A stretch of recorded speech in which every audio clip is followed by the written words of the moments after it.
Hello friends. हर छोटा बदलाव बड़ी कामयाबी का हिस्सा होता है। फ्रेंड्स, मैं राम सर आप सबों को सीटेट गुरु कंपटीशन जोन पर स्वागत करता हूं। फ्रेंड्स, हर छोटा बदलाव एक एक बदलाव आपकी कामयाबी का हिस्सा बनेगा। आप अपनी ज़िंदगी में जितने मोती पिरोएंगे उतना बड़ा आपका माला बनेगा, उतना बड़ा आपकी कामयाबी बनेगा। अब देखना यह है कि आप अपनी ज़िंदगी में कितने अच्छे बदलाव किए हैं, उसी के अकॉर्डिंग आपको आपकी कामयाबी भी मिलेगी। फ्रेंड्स, इसी कथन के साथ स्टार्ट करते हैं आज का हमारा सेशन। फ्रेंड्स, आज का सेशन जो है हमारा संघवाद, फेडरलिज्म जो कि कंप्लीट चैप्टर हम इस सेशन में कंप्लीट करेंगे हम लोग। फ्रेंड्स, फेडरलिज्म का स्टार्टिंग पॉइंट से लेकर एंड पॉइंट तक सभी कॉन्सेप्ट को, सभी पॉइंट को क्लियर कट हम आपको देंगे कॉन्सेप्ट। फ्रेंड्स, ये लाइव आपका 5 PM अर्थात कि 5 बजे से चल रहा है। फ्रेंड्स, जो भी इसमें अभी तक फ्रेंड्स शामिल नहीं हो पाए हैं, आप उन्हें ज़रूर शेयर कर दें, क्योंकि फ्रेंड्स आज का क्लास मोस्ट इम्पोर्टेंट क्लास है। क्योंकि आज फेडरलिज्म के हम उन सभी टॉपिक्स को क्लियर करने वाले हैं जो कि आपके एग्जाम के पॉइंट ऑफ व्यू से मोस्ट इम्पोर्टेंट है। फ्रेंड्स, ये आपके एग्जाम में इस चैप्टर से अधिकतर क्वेश्चन होते हैं। क्लास 10th के एग्जाम, मैट्रिक एग्जाम में इन चैप्टर से क्वेश्चन सबसे अधिक होते हैं, इसलिए इन चैप्टर पे हमें खास ध्यान रखना है। फ्रेंड्स, स्टार्ट करते हैं आज का फेडरलिज्म। देखते हैं कि फेडरलिज्म में हमें क्या जानना है, कैसे इसके बारे में हम लोग जानेंगे। फ्रेंड्स, संघवाद अर्थात कि ये चैप्टर आपका सेकंड चैप्टर है।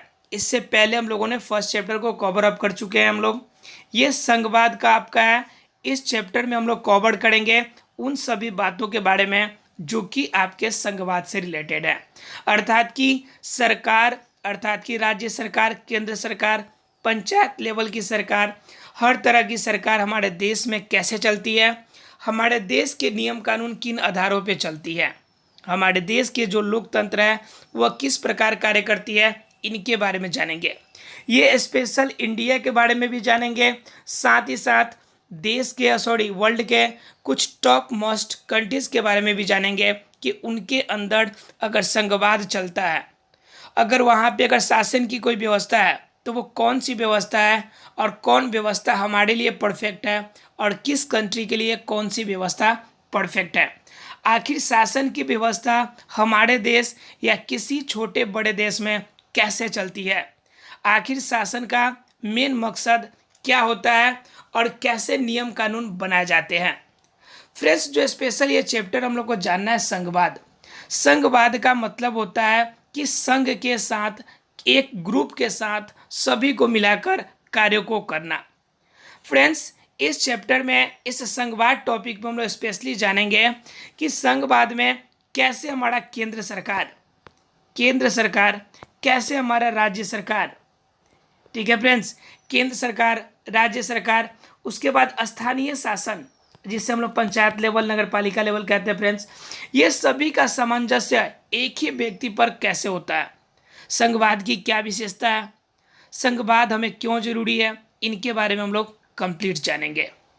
फ्रेंड्स, इस सेशन में लगातार कंप्लीट लास्ट तक बने रहिएगा, ताकि बहुत सारे ऐसे इंपॉर्टेंट टॉपिक होंगे इसमें जो कि आपके एग्जाम के पॉइंट ऑफ व्यू से मोस्ट इम्पोर्टेंट है। स्टार्ट करते हैं फ्रेंड्स आज का चैप्टर हमारा संघवाद।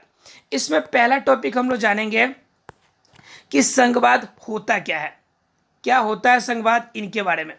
फ्रेंड्स, हम लोगों ने पिछले क्लास में अर्थात कि जब चैप्टर फर्स्ट पढ़ रहे थे पावर शेयरिंग, उस चैप्टर में हमने कुछ चेंजेस के बारे में बताया था जो कि बेल्जियम और श्रीलंका में हुए थे।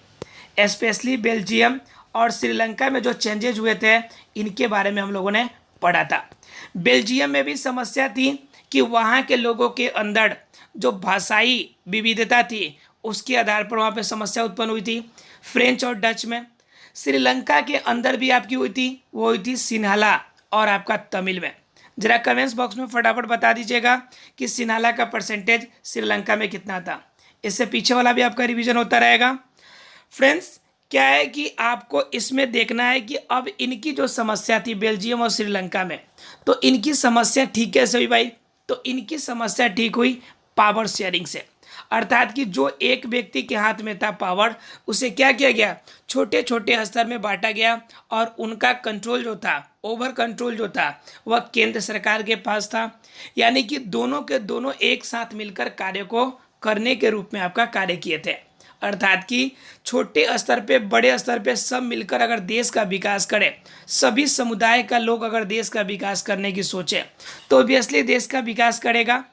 इस कंडीशन में, इस क्रम में जो श्रीलंका थी, श्रीलंका में जो शासन की व्यवस्था चालू हुई वह फ्रेंड्स चालू हुआ आपका एकात्मक व्यवस्था।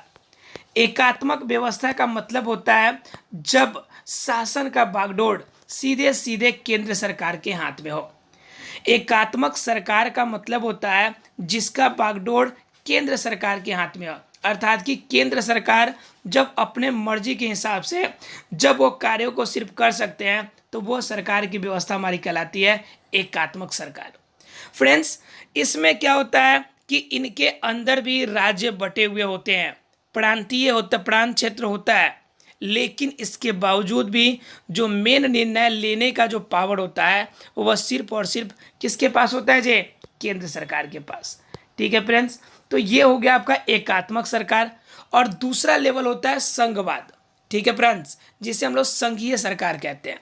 संघीय सरकार में क्या होता है कि जो केंद्र सरकार होता है और राज्य सरकार होता है, ये दोनों के दोनों अपने स्वतंत्र एरिया में अपने अकॉर्डिंग कार्यों को करते हैं और दोनों एक दूसरे से इंडिविजुअल रूप से स्वतंत्र होते हैं। साथ ही साथ कुछ मामलों में एक साथ मिलकर कार्य करते हैं। लेकिन एक और बात ध्यान रखना है, लेकिन कोई भी फैसला अगर केंद्र सरकार या राज्य सरकार लेती है तो उस कंडीशन में क्या होता है कि दोनों का बहुमत, दोनों की आपकी समर्थता होना अनिवार्य होता है।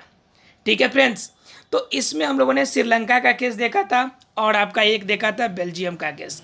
तो बेल्जियम के अंदर तो संघवाद की बात चली, लेकिन श्रीलंका के अंदर कैसी शासन लगी, एकात्मक। इसे याद रखिएगा।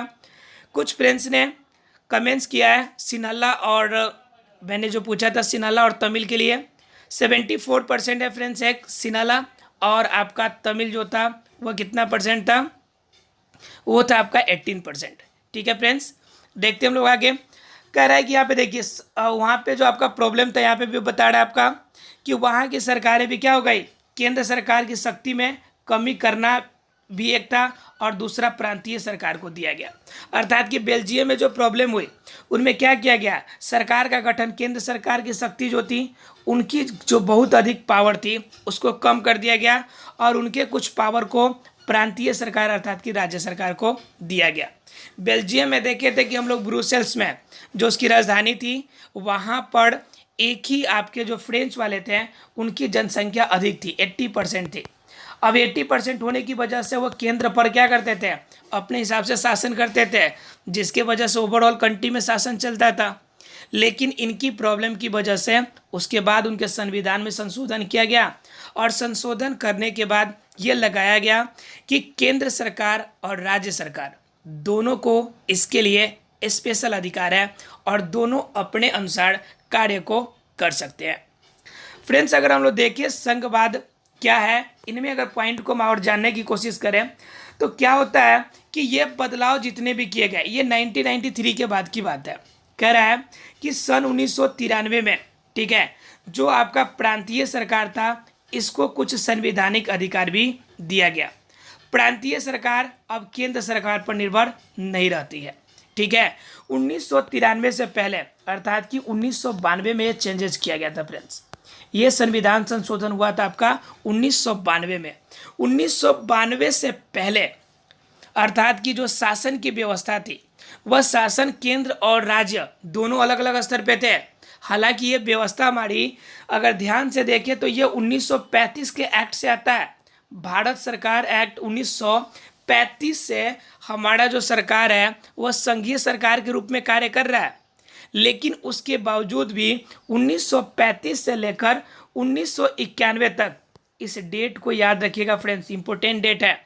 आपके बुक में मेंशन भले ही नहीं किया हो लेकिन इससे रिलेटेड जो बातें हैं मैं आपको क्लियर कर देता हूँ। 1935 में जो कि भारत सरकार अधिनियम 1935 था, उस समय से लेकर 1991 तक आपका संघीय सरकार चला था। लेकिन कैसा संघीय सरकार था, उसमें केंद्र सरकार जो था वह ज़्यादा पावरफुल होता था और अपने मन के अनुसार क्या करता था, राज्यों में बदलाव करता था। 1935 से लेकर 1947 तक तो ऐसा मामला था कि आपका क्या था, केंद्र सरकार पे किसका अधिकार था, अंग्रेजों का। उस कंडीशन में तो केंद्र सरकार अपना मनमाना ही करेगा। लेकिन उसके बावजूद भी जब आपका 47 के बाद हमारा देश आज़ाद हुआ, उसके बावजूद भी आपके जो राज्य सरकार था उनको विशेष अधिकार प्राप्त नहीं थे।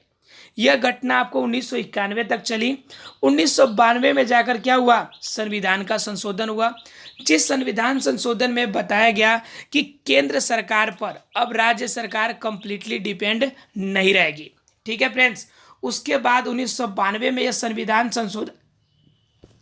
संविधान संशोधन जब हो गया तो उसके बाद 1993 से, ध्यान रखिएगा फ्रेंड्स, 1993 से कुछ बदलाव किए गए संविधान में। और इस बदलाव के अंतर्गत ये किया गया कि प्रांतीय सरकार जो होगी वह केंद्र सरकार पर डायरेक्टली निर्भर नहीं रहेगी, अर्थात कि जो राज्य सरकार चाहेगी तो अपने अनुसार कार्य को कर सकती है, कंप्लीटली केंद्र पर उसे डिपेंड होने की आवश्यकता नहीं है। बताओ फ्रेंड्स, क्लियर हुआ कि नहीं हुआ, ये डेट वाइज क्लियर हुआ कि नहीं घटना पूरा। यह घटना चली आ रही है 1935 से 1947 तक अंग्रेज के अधीन यह कार्य रहा। ठीक है, जिसमें केंद्र सरकार हेड बना रहा। उसके बाद 1947 से 1991 तक की घटना की अगर हम लोग चर्चा करें तो 1947 से 91 तक का हमारा देश आज़ाद होने के बावजूद भी केंद्र सरकार के अंदर में ही राज्य सरकार को रहना पड़ता था। ठीक है, लेकिन उसके बाद धीरे धीरे क्या हो गया, 1992 में आपका संविधान का संशोधन हुआ। उसके बाद 1993 से आपका राज्य सरकार और केंद्र सरकार अपने कार्यों के लिए जो निर्भरता थी उसे कम कर दिया गया और संविधान में ये क्लियर कर दिया गया कि अब जो प्रांतीय सरकार है, जिसे हम लोग राज्य सरकार कहते हैं, वह केंद्र सरकार पर निर्भर नहीं रहेगा। बताओ फ्रेंड्स, क्लियर हुआ कि नहीं, फटाफट कमेंट बॉक्स में एक बार बताएं। और एक और बात फ्रेंड्स, आवाज़ अगर नहीं आ रही हो, साउंड में प्रॉब्लम है तो भी बता दें फ्रेंड्स। अगर साउंड में कोई डाउट हो रहा हो, साउंड सबको क्लियर मिल रही है ना, अगर किसी को डाउट हो रहा है तो अभी बता सकते हैं। साउंड क्वालिटी में अगर कोई प्रॉब्लम हो तो, किसी को कोई डाउट नहीं है फ्रेंड्स, नहीं है, चलिए देखते हैं हम लोग आगे। फिर अगर हम बात करें आगे की तो कहता है हमारा संघीय शासन प्रणाली अपना ली गई थी।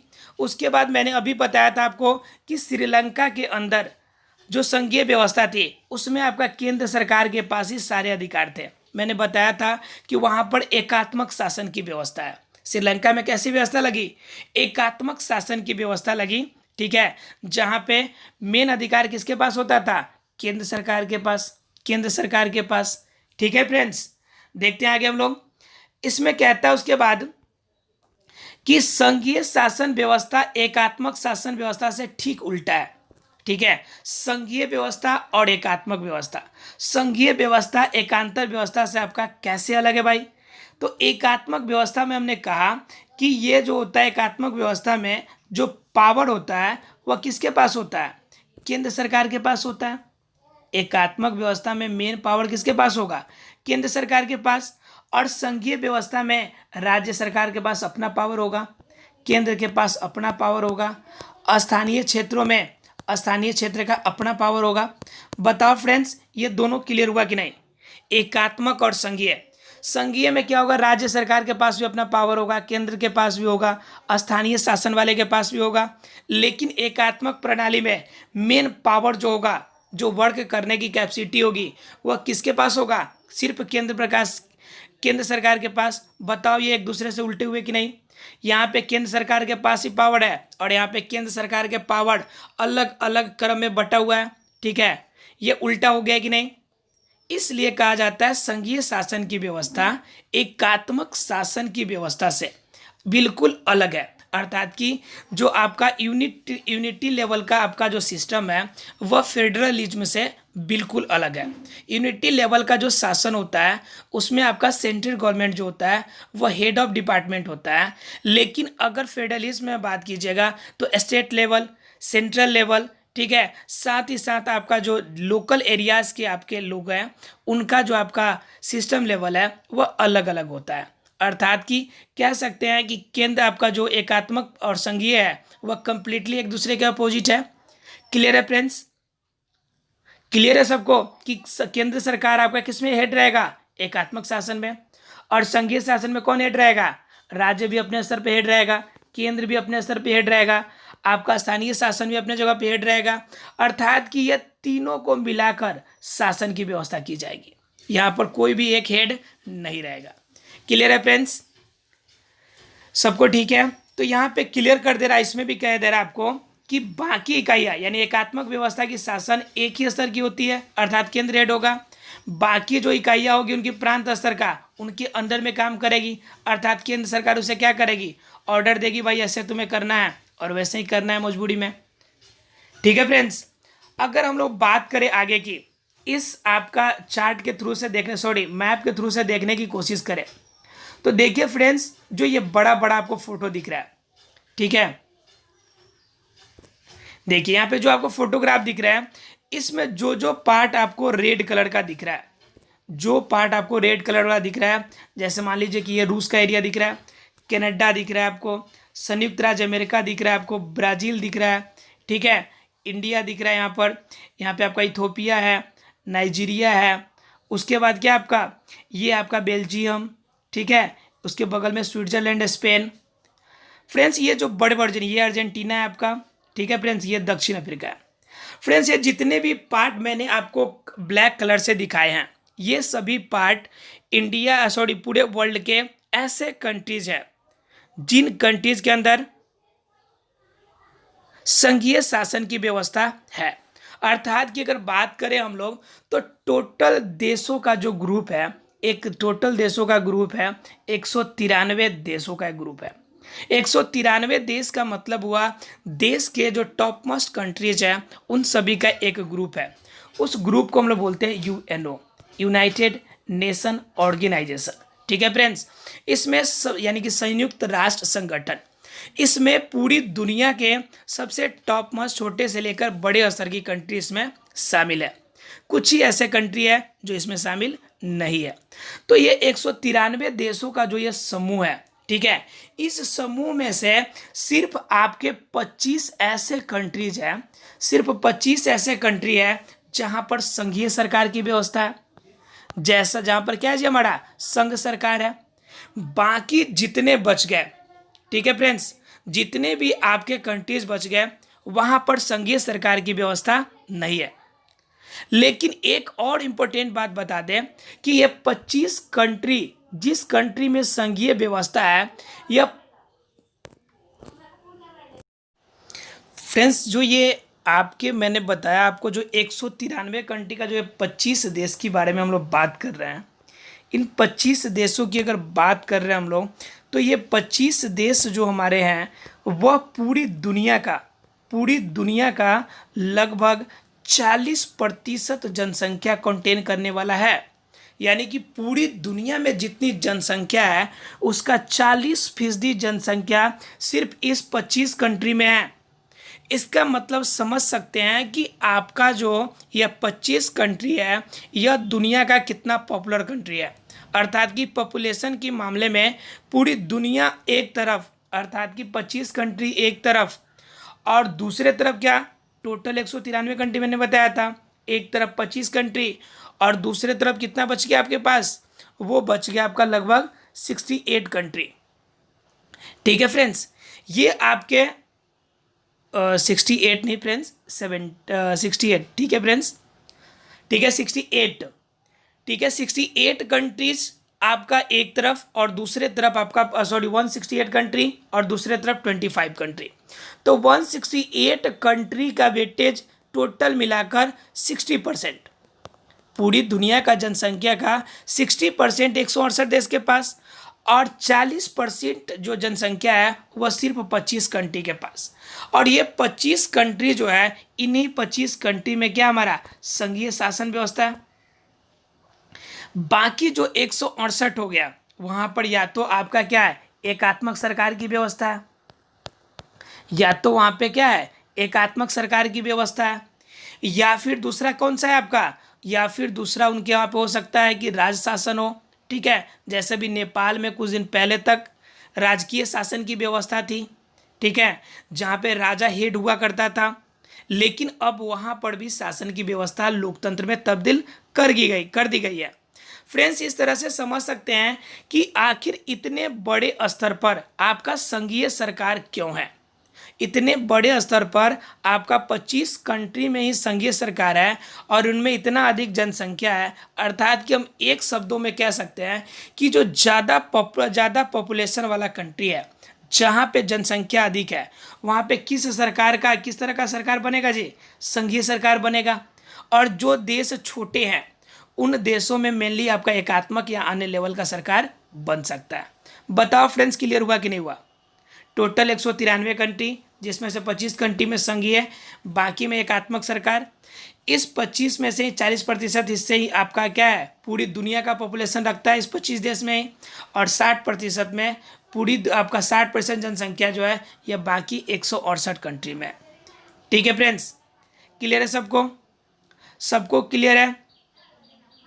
ठीक है फ्रेंड्स, और उनमें भी अगर देखा जाए तो इंडिया का लेवल थोड़ा सा हाई लेवल का है, क्योंकि रूस देखने में इतना क्षेत्रफल दिख रहा है, लेकिन अगर इनकी जनसंख्या का बात कीजिएगा इस रूस की, तो आपका जो कौन है, आपका जो इनका क्या कहते हैं यूपी जो है आपका, यूपी से आपका कनेक्टेड है। मतलब कि जितना आपका यूपी में लगभग जनसंख्या होगा उतना आपका रूस के आसपास में जनसंख्या होगा। फ्रेंड्स, आपके मतलब बहुत सारे ऐसे कंट्री है जिनकी जनसंख्या जो है आपके, बहुत सारी यूरोपीय कंट्रीज है जिनकी जनसंख्या आपके कंट्री के बहुत सारे राज्य से आपके मैच करते हैं। पीछे हम लोगों ने देखा था श्रीलंका के जनसंख्या के बारे में, जिनकी जनसंख्या लगभग 2 करोड़ थी। समझ सकते हैं फ्रेंड्स, 2 करोड़ इंडिया के लिए मामूली चीज़ हो गया एक तरह से। ठीक है फ्रेंड्स, इसलिए आप कह सकते हैं सीधी सी बात है कि आपका जो कंट्री है वह पॉपुलस कंट्री में एक है। ठीक है फ्रेंड्स, क्लियर है सबको। अब देखते हैं कुछ आगे के पॉइंट। ये डायग्राम सबको समझ में आ गया। ये जितने भी आपको रेड कलर के दिख रहे थे, ये सभी के सभी कौन से कंट्री है, ये सभी के सभी संघीय सरकार वाले कंट्री है। क्लियर है सबको। ये पूरी की दुनिया का वर्ल्ड मैप है, और मैंने इसमें जो रेड दिख रहा है वो हमें दिख रहा है कौन सा, संघ सरकार वाला। बाकी जो छोटा छोटा नाम दिख रहा है आपको बीच बीच में, वो आपका जो छोटा छोटा व्हाइट कलर के एरिया है, जैसे हम दिखाते हैं आपको, एक मिनट। देखिए आपका ये व्हाइट कलर का एरिया आपको दिख रहा है, ये एरिया दिख रहा है, ये दिख रहा है आपको, यहाँ पे दिख रहा है बीच में छोटा सा ये वाला पार्ट, यहाँ पे ये पार्ट दिख रहा है फ्रेंड्स। ये सब पार्ट जो दिख रहे हैं आपको, ये सभी पार्ट आपके क्या हैं, ये आपके एकात्मक सरकार या अन्य सरकार का आपका क्षेत्र है। क्लियर है फ्रेंड्स। देखते हैं हम लोग आगे। अगर आगे की बात अगर हम लोग ध्यान दें, ठीक है, तो अब जानेंगे हम लोग संघीय सरकार की महत्वपूर्ण विशेषता है कि संघीय सरकार लगने से फायदे क्या क्या है। ठीक है फ्रेंड्स, इससे ध्यान दीजिएगा। अगर कॉपी कलम आपके पास है तो इस पॉइंट को जो इंपॉर्टेंट लगे उसे नोट करते भी चलिएगा। ठीक है फ्रेंड्स, संघीय सरकार की कुछ महत्वपूर्ण विशेषता है। पहला नंबर कि 2 या अधिक स्तरों में बटा रहेगा। सरकार का पावर जो होगा 2 या अधिक भागों में बटा रहेगा, अर्थात कि क्षेत्र वाइज हर तरह से आपका क्या होगा, हर छोटे लेवल के व्यक्ति भी बड़े स्तर के फैसले ले सकता है। ठीक है, अर्थात कह सकते हैं कि किसी को भी ऐसा नहीं लगेगा कि उन पर निरंकुश शासन किया जा रहा है, इसलिए सरकार का जो लेवल होगा 2 या उससे भी अधिक हो सकता है। क्लियर है फ्रेंड्स। अर्थात कि संघीय सरकार की सबसे बड़ी व्यवस्था कि आपका 2 या उससे अधिक आपके उनके स्तर हो सकते हैं। क्लियर है फ्रेंड्स सबको। सेकेंड पॉइंट की अगर बात करें तो अलग अलग स्तर की सरकारें एक ही नागरिक समूह के लिए कार्य करेगी। सबसे बड़ा चीज़ है, सरकार कोई सा भी हो, आपका केंद्र लेवल का हो, ठीक है, या फिर स्टेट लेवल का हो या स्थानीय लेवल का, सभी मिलकर एक ही नागरिक पे काम करेंगे। एक ही व्यक्ति आप ही के फायदे के लिए सब काम करेंगे। अगर कोई समस्या होती है तो आपका कौन करेगा जी, पहला सॉल्व आपका स्थानीय लेवल पे होगा, उसके बाद राज्य लेवल पे अर्थात प्रांत लेवल पे, उसके बाद आपका केंद्र लेवल पे, यानी एक ही व्यक्ति पर आपके तीनों तरह की शासन की व्यवस्था होगी। ठीक है, जिसमें क्या होगा, उसमें आपका कानून जो बनेगा वह तीनों लेवल को मिलाकर एक ही व्यक्ति के लिए, कर वसूलना, ठीक है, या फिर प्रशासन करना, ठीक है, या फिर उनके अधिकार क्षेत्र की रक्षा करना, ये सभी की सभी जिम्मेवारी एक व्यक्ति के लिए है। कितने लोगों को है? 3 लोगों को, या फिर उससे भी ज़्यादा हो सकता है आपका। यानी कि संघीय सरकार में सबसे बड़ा फायदा है कि एक व्यक्ति के लिए, एक नागरिक के लिए 3 स्तर की सरकार उनकी भलाई के लिए कार्य करेगी। बहुत अच्छी बात है, यानी एक व्यक्ति के लिए ध्यान देने वाले इतने लोग हैं। देखते हैं फ्रेंड्स, अगर तीसरी इसकी विशेषता की बात करें तो संविधान के हर स्तर के अस्तित्व पर पराधिकार की गारंटी और सुरक्षा देता है। अगर किसी भी तरह से अगर कोई प्रॉब्लम हुई तो संविधान में सरकार का जो हर स्तर है उन हर स्तर को सुरक्षा देना उसका कार्य होगा। जैसे कि मान लीजिए हम बात किए थे पिछले क्लास में, हालांकि थोड़ा सा इंटरप्ट हो गया था साउंड, जिसके वजह से क्लियर नहीं हो पाया था। हमने एग्जाम्पल लिया था पुलवामा की। सपोज दैट अगर ये आपका पंजाब के एरिया में अगर पुलवामा कोई एरिया है, ठीक है, और वहाँ पर अगर अटैक होता है, ठीक है, अगर अटैक होने के बाद अगर किसी भी तरह की हताहत होती है तो पहली जिम्मेवारी किसकी बनेगी? तो पहली जिम्मेवारी बनेगी वहाँ की लोकल गवर्नमेंट की। किसकी बनेगी जिम्मेवारी भाई? लोकल गवर्नमेंट, जो स्थानीय शासन है उनकी। उसके बाद उस पर जिम्मेवारी किसकी बनने वाली है? उसके बाद उस पर जो जिम्मेवारी बनेगी वो बनेगी वहाँ के राज्य सरकार की। ठीक है फ्रेंड्स, वहाँ के राज्य सरकार की। उसके बाद उस पर जिम्मेवारी किसकी बनेगी भाई? तो उसके बाद उस पर जिम्मेवारी बनेगी केंद्र सरकार की। समझ रहे फ्रेंड्स? अर्थात कि एक व्यक्ति को अगर कुछ होता है तो उनकी सुरक्षा की गारंटी लोकल लेवल से लेकर केंद्र लेवल तक सभी को उनकी सुरक्षा की गारंटी एवं उनके अधिकार की रक्षा करना है। संविधान में इस बात की विशेष चर्चा है कि किसी भी एक व्यक्ति के लिए जिम्मेवार अगर कोई समस्या होती है तो इसके लिए जिम्मेवार लोकल गवर्नमेंट से लेकर केंद्र सरकार तक होगा। बताओ फ्रेंड्स, क्लियर हुआ कि नहीं? बताओ ये फायदा है कि नहीं है? ये संघीय सरकार का बड़ा फायदा है कि नहीं है कि किसी भी व्यक्ति को कोई समस्या नहीं हो। अगर समस्या होता है तो इसकी जिम्मेवारी, इसको सही करने की जिम्मेवारी किसकी है? लोकल गवर्नमेंट की भी है। राज्य सरकार को भी सॉल्व करना है, केंद्र सरकार को भी सॉल्व करना है। बताओ ये अच्छी चीज़ है कि नहीं? कम ऑन, फटाफट कीजिए, बताइए सही बात है कि नहीं? ये फायदा है कि नहीं? बिल्कुल सही बात है, ये फायदा है बिल्कुल। यानी कि 3 हम लोगों ने देखा, 3 इंपॉर्टेंट पॉइंट, यानी 3 फायदे हम लोगों ने देखे। एक नंबर तो 2 या अधिक स्तर की सरकार होगी। दूसरा नंबर चीज़ अधिकार के स्तर, अर्थात कि कानून जितना ही बनेगा कर सुनने या प्रशासन का मामला होगा। एक ही व्यक्ति के लिए, एक ही नागरिक के लिए 3 स्तर की सरकार होगी। और तीसरा नंबर, अगर उनके अधिकार या सिक्योरिटी में कोई समस्या होती है तो इनके लिए सरकार के तीनों स्तर या जितने भी स्तर होंगे वह सभी सरकार इनके लिए जिम्मेवार होंगे। क्लियर है फ्रेंड्स? ये 4 पॉइंट, 3 पॉइंट। अब देखते हैं आपका 4th नंबर पॉइंट। संविधान के मौलिक प्रावधानों को किसी एक स्तर की सरकार अकेले नहीं बदल सकती है।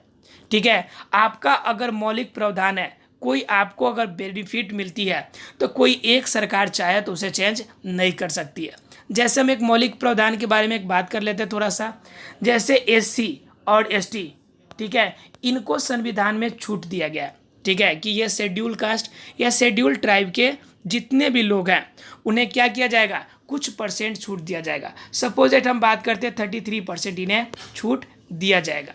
उस कंडीशन में क्या होगा कि अगर कोई आपका चाहे, कोई अगर राज्य सरकार चाहे कि हम इसे क्या करेंगे, अपने राज्य में इसे लागू नहीं होने देंगे, साथ ही साथ हम केंद्र में भी इसे लागू नहीं होने देंगे, तो ये ऐसा संभव नहीं है। आप अपने लेवल पर इसे कंट्रोल कर सकते हैं, लेकिन यह संविधान में चर्चा है तो इसके लिए अपील संविधान में भी होगी। जब तक केंद्र सरकार या फिर सभी राज्यों की 2/3 बहुमत नहीं मिलती है, टोटल बहुमत की 2/3 बहुमत नहीं मिलती है, तब तक कोई भी फैसला, संविधान में कोई भी चेंजेस नहीं किया जा सकता है। ये सबसे बड़ी चीज़ है कि मान लीजिए कि कोई अच्छा चीज़ लगा हुआ है, अगर कोई गलती से उसे बदलना चाहे अपने फ़ायदे के लिए तो उस कंडीशन में क्या होगा? वह बदल भी नहीं पाएगा। सबकी राय होनी चाहिए। बिल्कुल सही बात है। अगर कोई कार्य हो रहा है तो सबकी राय से होनी चाहिए, सभी की समझौते से होनी चाहिए, जिसमें सबकी भलाई हो ऐसा कार्य होना चाहिए। है कि नहीं फ्रेंड्स? बताइए फ्रेंड्स, ये अच्छा गुण है कि नहीं है? ये हमारे संघीय सरकार की अच्छी क्वालिटी है कि नहीं, कि इसमें कोई भी अगर फैसले लेने हो तो सबकी सहमति चाहिए। बताओ क्लियर हुआ कि नहीं हुआ? बताओ फ्रेंड्स, क्लियर है कि नहीं सबको? क्लियर है सबको 4 नंबर पॉइंट तक? अगर हम लोग बात करें 5वें पॉइंट की, तो अदालत कहता है कि मान लीजिए कि विभिन्न स्तर की सरकार है, ये आ रही है आपका केंद्र सरकार और ये रही आपकी राज्य सरकार। अगर मान लीजिए कि ये दोनों अगर किसी मामले में झगड़ा कर लिए, क्या कर लिए भाई? झगड़ा कर लिए, तो उस कंडीशन में इनको सुरक्षा देने के लिए भी एक आपका क्या बना हुआ है? एक हमारा ग्रुप बना हुआ है। ठीक है फ्रेंड्स, एक आपका हेड ऑफ डिपार्टमेंट बना हुआ है और वो जो हमारा है वो है हमारा सुप्रीम कोर्ट। कौन हेड है हमारा जी? Supreme court. अगर कोई फैसला होती है जिसमें केंद्र सरकार या राज्य सरकार दोनों आपस में लड़ने लगते हैं, नहीं जी ये गलत है, केंद्र सरकार कहता है नहीं सही है, राज्य सरकार कहता है नहीं गलत है ये, उस कंडीशन में उसका आखिरी फैसला किसका होगा? सुप्रीम कोर्ट का, अर्थात कि सर्वोच्च न्यायालय का।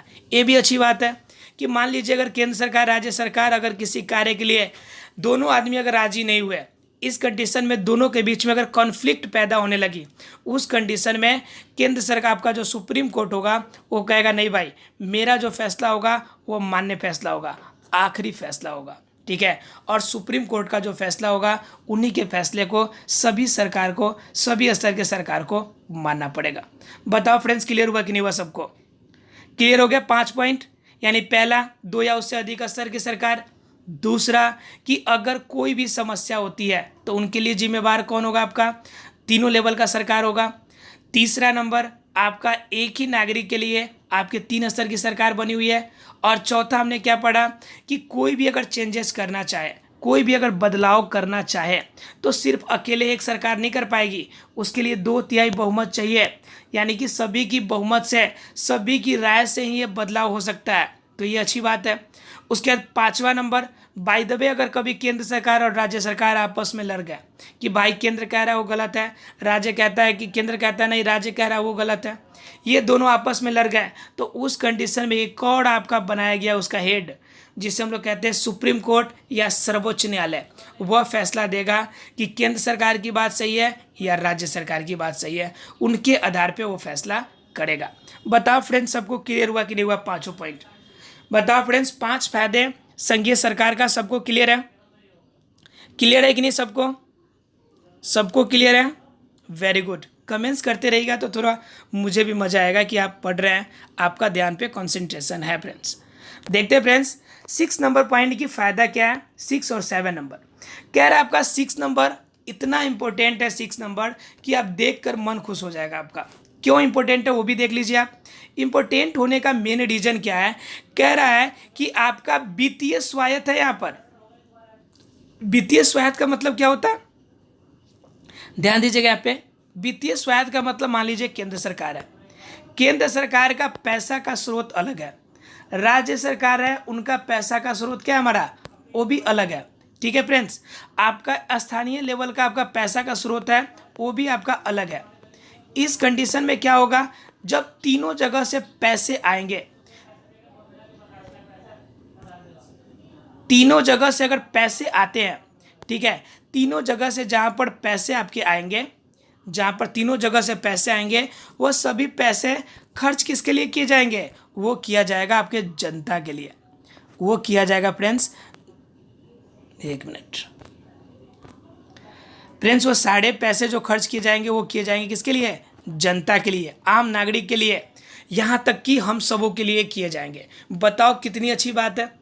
पैसा राज्य सरकार का कहीं से आए, केंद्र सरकार का कहीं से आए, स्थानीय शासन का कहीं से आए, लेकिन ये वित्तीय का अलग अलग स्रोत भले ही उनके पास, लेकिन उन सभी पैसों का खर्च सिर्फ किस पर होगा? जनता पर करना है। बताओ कितनी बड़ी फायदे की बात है। राज्य सरकार कहीं से कमा के लाए, केंद्र सरकार कहीं से कमाए, किसी भी कर के रूप में पैसे आए, जो राजस्व विभाग में पैसे आएंगे, उन राजस्व के अलग अलग स्रोत निर्धारित किए गए हैं। अलग अलग स्रोत है, उनके अलग अलग स्तर के पैसे आएंगे, उनके लिए अलग अलग स्रोत का निर्धारण किया गया है। आपका जो गवर्नमेंट है, आपका जो संविधान है, उसमें क्लियर कर दिया गया है कि सभी का आय का स्रोत अलग अलग बना दिया गया है, ताकि केंद्र सरकार, राज्य सरकार, स्थानीय सरकार आपस में लड़े नहीं, लेकिन किसी भी लेवल से पैसे आए, यूज किसे होना है भाई? जनता को मिलेगा इसका फायदा। किसको मिलने वाला है फायदा इसका? जनता को मिलने वाला है। बताओ 6 नंबर पॉइंट क्लियर हुआ कि नहीं? 6 नंबर पॉइंट आपको याद रखना है, वित्तीय स्वायत्ता। वित्तीय स्वायत्ता का मतलब यानी कि वित्तीय लेवल पे हर जो सरकार है, यानी कि हर लेवल का सरकार है, वह अपने लेवल पर सेल्फ कॉन्फिडेंट है। ठीक है, यानी अपने ऊपर डिपेंड है, किसी अन्य सरकार पर वो डिपेंड नहीं है। क्लियर है सबको? 6 नंबर पॉइंट सबको क्लियर है? अगर हम लोग बात करें फ्रेंड्स पॉइंट नंबर 7 की, तो 7 क्या कहता है कि 7 तो उससे भी इंपॉर्टेंट है। उसमें कहता है कि संघीय सरकार की जो व्यवस्था है वह दोहरे उद्देश्य के लिए कार्य करती है। ठीक है, पहला नंबर देश की जो एकता है इसकी सुरक्षा देती है कि भाई एकता बनी रहे। जब सबकी राय से अगर कोई काम किया जाएगा तो बताइए एकता क्यों नहीं बनेगी? अगर हम किसी काम को करने से पहले सभी से अगर राय लें, सभी की राय से अगर हम कार्य करें, तो बताइए किसी को एतराज क्यों होगा, कोई दुखी क्यों होगा? आप बताइए कमेंट्स करके, क्या दुखी होगा? कभी हमारी एकता टूटेगी, कभी हमारी फ्रेंडशिप टूटेगी? अगर दोनों के बीच में अगर विचार हमेशा मिलते रहे, हम जैसा कह रहे हैं सामने वाला मेरा फ्रेंड भी सही समझ रहा है, तो उस कंडीशन में बताओ क्या दोनों में कभी आपका प्रॉब्लम होगी? कभी नहीं होगी। कॉन्फ्लिक्ट कब पैदा होती है? जब दोनों के अंदर सुरक्षा का भावना, दोनों के बीच आपका भावना में डिफेक्ट हो, यानी एकता की भावना नहीं हो, उस कंडीशन में आपकी प्रॉब्लम होती है। तो पहला नंबर चीज, संघीय प्रशासन हमारा क्या करता है? वह एकता की हमारी सुरक्षा करता है। एकता की सुरक्षा का मतलब सभी के राय के हिसाब से ही वो कार्य करता है। और दूसरे नंबर की अगर बात करें तो क्षेत्रीय विविधताओं का पूरा सम्मान करता है। क्षेत्रीय विविधता का पूरा सम्मान का मतलब क्या फ्रेंड्स? मान लीजिए कि किसी क्षेत्र में अगर एक बौद्ध धर्म मानने वाला हो, कितना बौद्ध धर्म मानने वाले कितने लोग हो? एक हो। 2 ईसाई धर्म मानने वाला हो, ठीक है फ्रेंड्स, 4 मुस्लिम धर्म मानने वाला हो, ठीक है, ध्यान रखिएगा फ्रेंड्स ये सब चीज़ों को, 4 मुस्लिम हो, और मान लीजिए कि 10 आपका क्या हो? हिंदू हो। अब बताओ इस कंडीशन में आपका क्या होगा? धर्म के आधार पे 4 धर्म दिख गए आपको। एक नंबर तो आपको दिख गया, एक नंबर क्या दिख गया फ्रेंड्स आपको? एक नंबर दिख गया आपको बौद्ध धर्म, ठीक है, 1, 2 ईसाई धर्म, 4 मुस्लिम वर्ग, और 10 आपका कौन सा? हिंदू वर्ग। अब बताओ इन चारों धर्मों के बीच, इन चारों धर्मों के बीच अगर किसी एक व्यक्ति के लिए कार्य किया जाए तो बताइए बाकी 3 में कॉन्फ्लिक्ट होगा कि नहीं होगा? बाकी 3 लोगों को समस्या होगी कि नहीं? बाकी 3 लोग विरोध करेंगे कि नहीं? लेकिन अगर चारों की राय से अगर कोई कार्य किया जाए, अगर कोई ऐसा आपका धर्मनिरपेक्ष का संविधान बनाया जाए, इसीलिए हमारे सरकार में धर्मनिरपेक्ष बना हुआ है संविधान में। धर्मनिरपेक्ष का मतलब किसी भी धर्म को मानिए, आप किसी भी विविधता में बिलोंग करते हैं, कोई समस्या नहीं है। अर्थात कि सभी धर्म के राय से अगर कोई काम किया जाए तो कितना अच्छा होगा। उस समय बताओ क्या समाज में टकराव होगी? क्षेत्रीय विविधता में कभी टकराव होगी? ये तो मैंने धर्म के आधार पे बताया आपको। हो सकता है कि लैंग्वेज के आधार पे भी प्रॉब्लम हो। जैसे मान लीजिए कि तमिलनाडु में आप चले गए गलती से, जाइएगा तो नहीं, जाइएगा तो थोड़ा सा इंग्लिश वगैरह बोलना सीख लीजिएगा, नहीं तो बड़ी समस्या होने वाली है आपको। ठीक है, अगर चेन्नई या तमिलनाडु इस ऐसे एरिया में कहीं चल गए तो वहाँ पे ज़्यादातर लोग क्या बोलेंगे? तमिल बोलेंगे, लोकल लैंग्वेज बोलने वाले। या उससे थोड़ा सा जो ब्रॉड लेवल का होंगे वो क्या बोलेंगे? इंग्लिश बोलेंगे। उस कंडीशन में आप अगर हिंदी सीख कर जाते हैं, ठीक है, तो ऐसा थोड़े ना कहती है राज्य सरकार कि भाई भाग जाओ, तुम हिंदी बोलते हो, तुम दूसरे जगह से आए हुए हो, तुम यहाँ से निकल जाओ। बताओ ऐसा करता है क्या? कभी नहीं होता है। अर्थात कि क्षेत्रीय विविधता जितना भी होगा उसके बावजूद भी उनका सम्मान करना, स्थानीय शासन, उसके बाद आपका क्या होगा? स्टेट गवर्नमेंट और सेंट्रल गवर्नमेंट, इन तीनों को आपको ध्यान रखना चाहिए, यानी तीनों ध्यान रखेंगे। यह हमारी संघीय सरकार की एक विशेषता है। बताओ कितनी बड़ी विशेषता है ये, कितनी अच्छी चीज़ है जो संघीय सरकार के बारे में हमारे संविधान में दिया हुआ है। बताइए 7 पॉइंट सबको क्लियर हुआ कि नहीं? 7 पॉइंट क्लियर हुआ कि नहीं? अगर 7 पॉइंट को अगर शॉर्ट में देखें हम लोग, तो पहला नंबर पॉइंट की अगर बात करें तो इसमें क्या होगा? 2 या 2 से अधिक स्तर के सरकार होंगे, 2 या 2 से अधिक। क्लियर है? दूसरे और तीसरे में कहता है हमारा, दूसरा और तीसरा दोनों में मेन चीज़ यही कहता है कि कोई भी सरकार हो लेकिन वह क्या करेगी? आपकी जो कार्य होगी, प्राधिकार होगी, उसकी सुरक्षा की गारंटी लेगी। प्राधिकार की क्या करेगी, सुरक्षा की गारंटी लेगी। अगर हम बात करें चौथे लेवल की, तो वित्तीय लेवल, पैसा के लिए स्वतंत्र है सभी, और सभी पैसे किसके लिए खर्च करने वाले हैं, सब आपके लिए, ठीक है। 5वां नंबर कहता है कि अगर मान लीजिए कि केंद्र सरकार राज्य सरकार आपस में झगड़ा भी कर ले, दोनों में प्रॉब्लम हो गए, तो उसका निपटारा कौन करेगा, हमारा सुप्रीम कोर्ट करेगा। बताओ फ्रेंड्स, क्लियर है कि नहीं पांचों पॉइंट। उसके बाद छठा पॉइंट कह रहा है, छठा पॉइंट हमारा कहता है कि अगर यानी कि वित्तीय छठा पॉइंट हमारा कहता है वित्तीय स्वायत्ता, और 7वां नंबर कहता है कि आपको किसी भी स्तर पे आपकी एकता की सुरक्षा करेगा और क्षेत्रीय विविधता पर ध्यान देगा। बताओ फ्रेंड्स, लगभग ये 7 पॉइंट सबको क्लियर हुआ कि नहीं, सबको क्लियर है पॉइंट फ्रेंड्स, बताओ फटाफट से, अगर क्लियर है तो जल्दी कीजिए, लिखिए कि सर क्लियर हो गया, 7 पॉइंट सबको क्लियर है, बताइए फटाफट, क्लियर है सबको, वेरी गुड। देखिए फ्रेंड्स, ज़्यादा टाइम टेकन नहीं करें क्योंकि हम लोग को आज पूरा चैप्टर कवर करना है, ठीक है फ्रेंड्स, इसलिए ज़्यादा टाइम नहीं लेंगे। इसलिए आप लोग जो भी आपको मैटर हो लिखना हो थोड़ा सा फास्ट लिखिएगा, ताकि मैं उसे तुरंत पढ़ के आगे बढ़ने की कोशिश करूं। फ्रेंड्स देखिए, अगर हम लोग बात करें संघीय सरकार के बारे में, ठीक है, तो आपका क्या होता है कि संघीय सरकार के हमें 2 आपके क्या होते हैं, पक्ष होते हैं मेनली, ठीक है। संघीय सरकार को हम लोग 2 भागों में हम लोग बांट सकते हैं, ठीक है फ्रेंड्स। इस पॉइंट को ध्यान से समझिएगा थोड़ा सा, क्योंकि थोड़ा सा अगर ध्यान गड़बड़ हुआ तो सारा गड़बड़ हो जाएगा। संघीय सरकार को हम लोग 2 भागों में बांट सकते हैं। अब भाई संघीय सरकार को 2 भागों में कैसे बांटेंगे वो देखिए। एक क्या होता है कि मान लीजिए कि ये स्वतंत्र राष्ट्र है, ठीक है, मान लीजिए कि कोई देश है जो स्वतंत्र है, एक और देश है ये भी स्वतंत्र है, एक और देश है ये भी स्वतंत्र है। अब मान लीजिए तीनों देश के विचार आपके मिलते हैं और चाहते तीनों विचार, तीनों एक दूसरे से सटे हुए हैं और तीनों चाहते हैं कि एक फ्रेंड्स के फॉर्म में एक ही साथ रहें, ठीक है। यानी कि अगर ये तीनों देश चाहते हैं कि हम साथ मिलकर रहें, यानी कि तीनों देश चाहते हैं क्या, कि हम एक ग्रुप में रहें, ठीक है फ्रेंड्स। अब ये जब तीनों देश एक आपका देश में बनाकर रहना चाहते हैं, तो उस कंडीशन में इन तीनों को चलाने के लिए एक को हेड बनना पड़ेगा कि नहीं, जो इन तीनों को कंट्रोल करे, बनेगा हेड। उस कंडीशन में क्या होगा फ्रेंड्स, अगर यह आपको तीनों मिलाकर एक बड़ा देश बना और उस देश के अंदर शासन की व्यवस्था लागू हुई, ठीक है फ्रेंड्स, तो उन शासन की व्यवस्था में क्या होगा, इस शासन की व्यवस्था में ये सरकार भी अपना पावर रखेगा, अलग पावर, यानी कि ये पावरफुल होगा, इनके अंदर ये भी अपना पावरफुल होगा और ये भी आपका क्या होगा, अपना अलग एक पावर रखेगा। लेकिन ये जो तीनों को मिलाकर जिससे हमने हेड बनाया है, उनके पास पावर थोड़ा सा कम होगा, क्योंकि ये सभी तो स्वतंत्र राज्य है, जब चाहे अलग हो सकते हैं। इस कंडीशन में इनका जो पावर होगा, केंद्र वाले का पावर जो होगा, इन सभी के पावर से क्या होगा, कम होगा। तो इस प्रकार की संघीय व्यवस्था भी एक तरह की संघीय व्यवस्था है। इन संघीय व्यवस्था, इसी की तरह की संघीय व्यवस्था कहाँ पे लागू होती है, हमारा जो हो गया संयुक्त राज्य अमेरिका, ठीक है, अर्थात कि यूएसए, न्यूजीलैंड, स्विट्जरलैंड, इन सभी जगह पे ऐसी व्यवस्था है।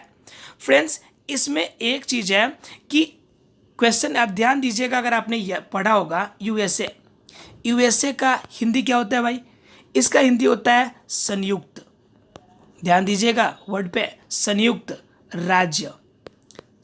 राज्य अमेरिका, ठीक है। यह संयुक्त राज्य का मतलब यह राज्य स्वतंत्र है, एक एक अलग अलग, ये सभी राज्य एक साथ मिलकर संयुक्त करके अमेरिका बनाए हुए हैं, सबको मिलाकर, और यहाँ पर एक केंद्र सरकार बनाए हुए हैं, और इनमें जो पावर है, इनमें केंद्र सरकार का राज्य सरकार का पावर केंद्र सरकार के पावर से क्या होता है, अधिक होता है, ठीक है फ्रेंड्स। तो इस प्रकार की संघीय सरकार की एक व्यवस्था हो गई।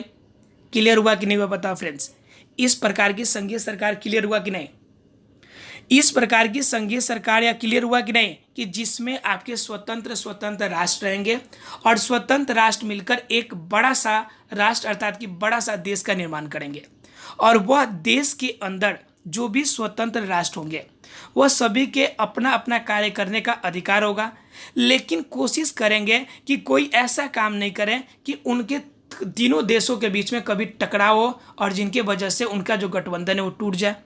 लेकिन ये लोग चाहे तो अपने अपने लेवल से कार्य कर सकते हैं, इनका जो पावर होगा तीनों के देश का, तीनों आपके छोटे छोटे राज्य का, इनका पावर इन आपका केंद्र सरकार से क्या होगा, अधिक पावरफुल होगा। जैसे कि आपका यूएसए में हो गया, या फिर आपका स्विट्जरलैंड की बात करें तो वहाँ पर हो गया। बताओ फ्रेंड्स, क्लियर हुआ कि नहीं है संघीय सरकार की व्यवस्था? ये भी एक प्रकार का संघीय सरकार है, और इसको किस नाम से जानते हैं? अगर किसी स्टूडेंट्स को पता है तो आप कमेंट बॉक्स में हमें देते रहिए। फटाफट लाइव चैट में बताइए कि यह किस प्रकार की संघीय व्यवस्था है। ये क्लियर हो गया सबको? सबको क्लियर है पॉइंट? देखिए इसमें अगर हम आगे देखें, अगर ध्यान दीजिएगा फ्रेंड्स, तो ये संघीय शासन की जो व्यवस्था है, ठीक है, ये हमारी अलग व्यवस्था है। यहाँ पर देखिए, यहाँ पे दे दिया आपका, एक मिनट, ठीक है, यह एक आपका संघीय व्यवस्था है। ये देखिए यहाँ पे क्या कह रहा है हमारा, आपका एक से ऐतिहासिक संदर्भ में अगर देखें हम लोग, तो संघीय शासन की व्यवस्था दो तरीकों से गठित होती है। यानी संघीय सरकार दो तरह से, एक पहला जो तरीका है आपका, उसके अंदर क्या आपका स्वतंत्र राष्ट्रों के साथ लाकर एक बड़ी इकाई बनती है, और जिसे गठित करने का इन दोनों राष्ट्रों का अपना संप्रभुत्व को साथ करते हैं। यानी कि मैंने जो बताया आपका, दो छोटे छोटे या तीन छोटे छोटे आपके कंट्रीज होंगे, इन सभी को मिलाकर क्या बनेगा, एक बड़ा कंट्री बनेगा। ये सभी राज्य के पास अपना अधिकार होगा, लेकिन इन तीनों को मिलाकर एक केंद्र लेवल पर भी कार्य करेगा, लेकिन ये तीनों भी स्वतंत्र रूप से अपना कार्य करेंगे। बताओ फ्रेंड्स, क्लियर हो गया है? ये एक प्रकार का संघीय शासन व्यवस्था क्लियर हो गया, पहला लेवल का। एक और दूसरा लेवल होता है जो हम लोग के यहाँ पे है, इंडिया में है। इंडिया में क्या है, इंडिया में जो मेन पावर है, इंडिया के अंदर की अगर बात करें हम लोग, तो इंडिया के अंदर जो मेन पावर है आपका, वह क्या है आपका, ये आपका पूरी कंट्री हो गई। और इस कंट्री के अंदर सारा पावर किसके पास होता है हमारा, सारा पावर जो होता है हमारा केंद्र सरकार के पास होता है। ये हमारा केंद्र सरकार हो गया, सारा पावर केंद्र सरकार के पास होता है। लेकिन क्या होगा कि इस केंद्र सरकार के पावर को हम लोग क्या करते हैं कि बांट देते हैं। अब केंद्र सरकार के पावर को हम किस आधार पे बांटते हैं, मान लीजिए कि ये हो गया एक, और एक दूसरा ये हो गया। मान लीजिए कि एक हमारा हो गया आपका राज्य सरकार, ठीक है, और एक हो गया हमारा स्थानीय सरकार, ठीक है फ्रेंड्स। तो इसमें क्या है कि आपका मेन चीज़ जो है आपका, मेन इन सभी को मिलाकर, मेन जो हमारा ये सभी को मिलाकर क्या है हमारा, एक ही राज्य, एक ही देश है।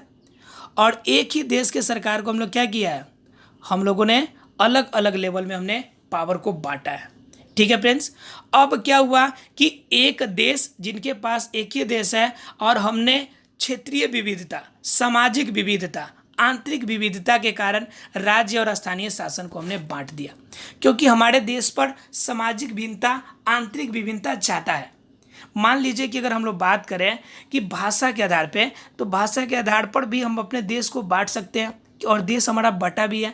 मान लीजिए तमिल बोलने वाला तमिलनाडु के एरिया आंध्र प्रदेश, कर्नाटका, केरला में है, ठीक है फ्रेंड्स। अगर बंगाली बोलने की बात करें तो वेस्ट बंगाल में है आपका। ध्यान दीजिएगा फ्रेंड्स इस चीज़ को। तो भाषा के आधार पर भी बांट सकते हैं।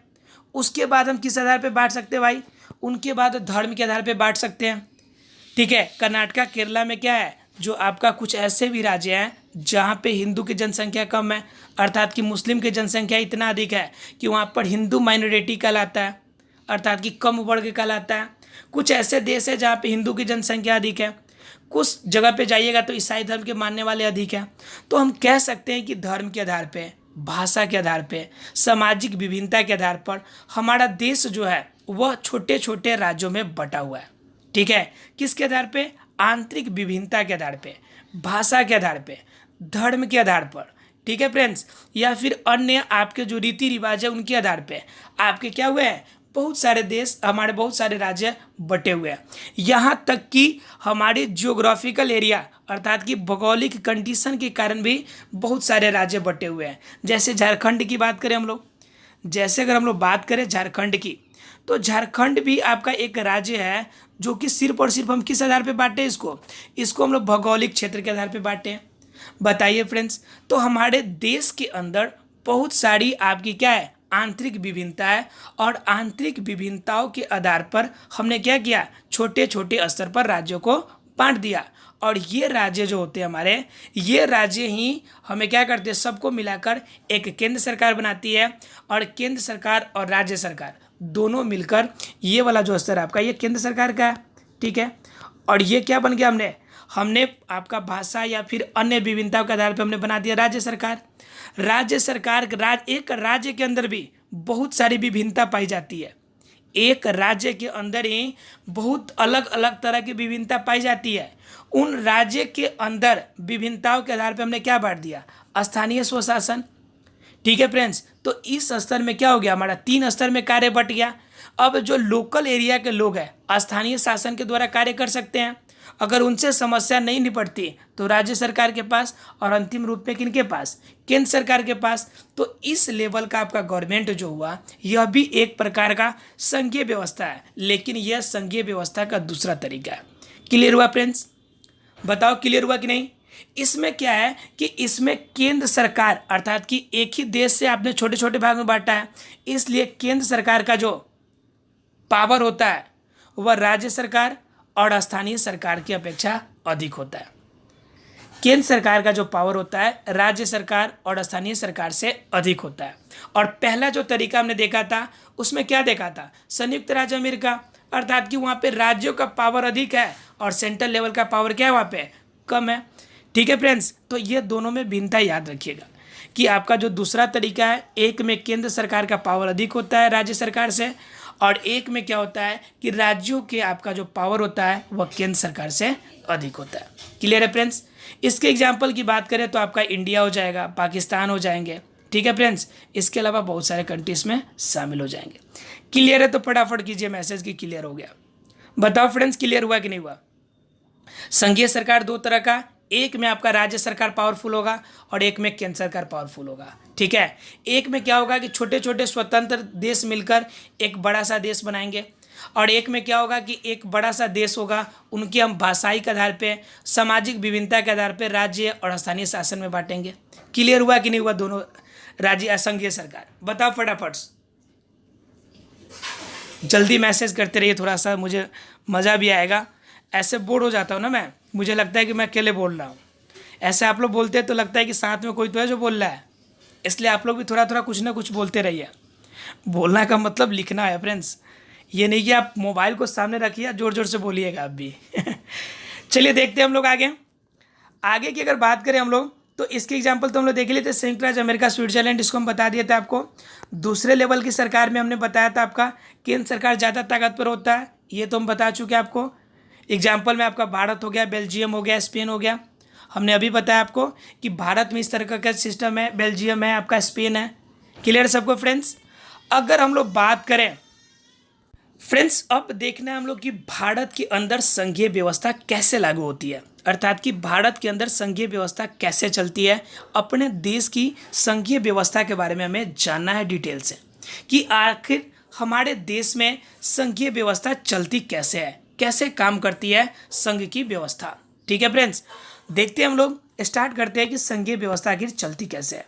तो कह रहा है बहुत सी भाषाओं और धर्म और क्षेत्रों को के लोग रहते हैं, यानी हम अपने देश की अगर बात करें तो हमारे देश में भाषा की कमी नहीं है।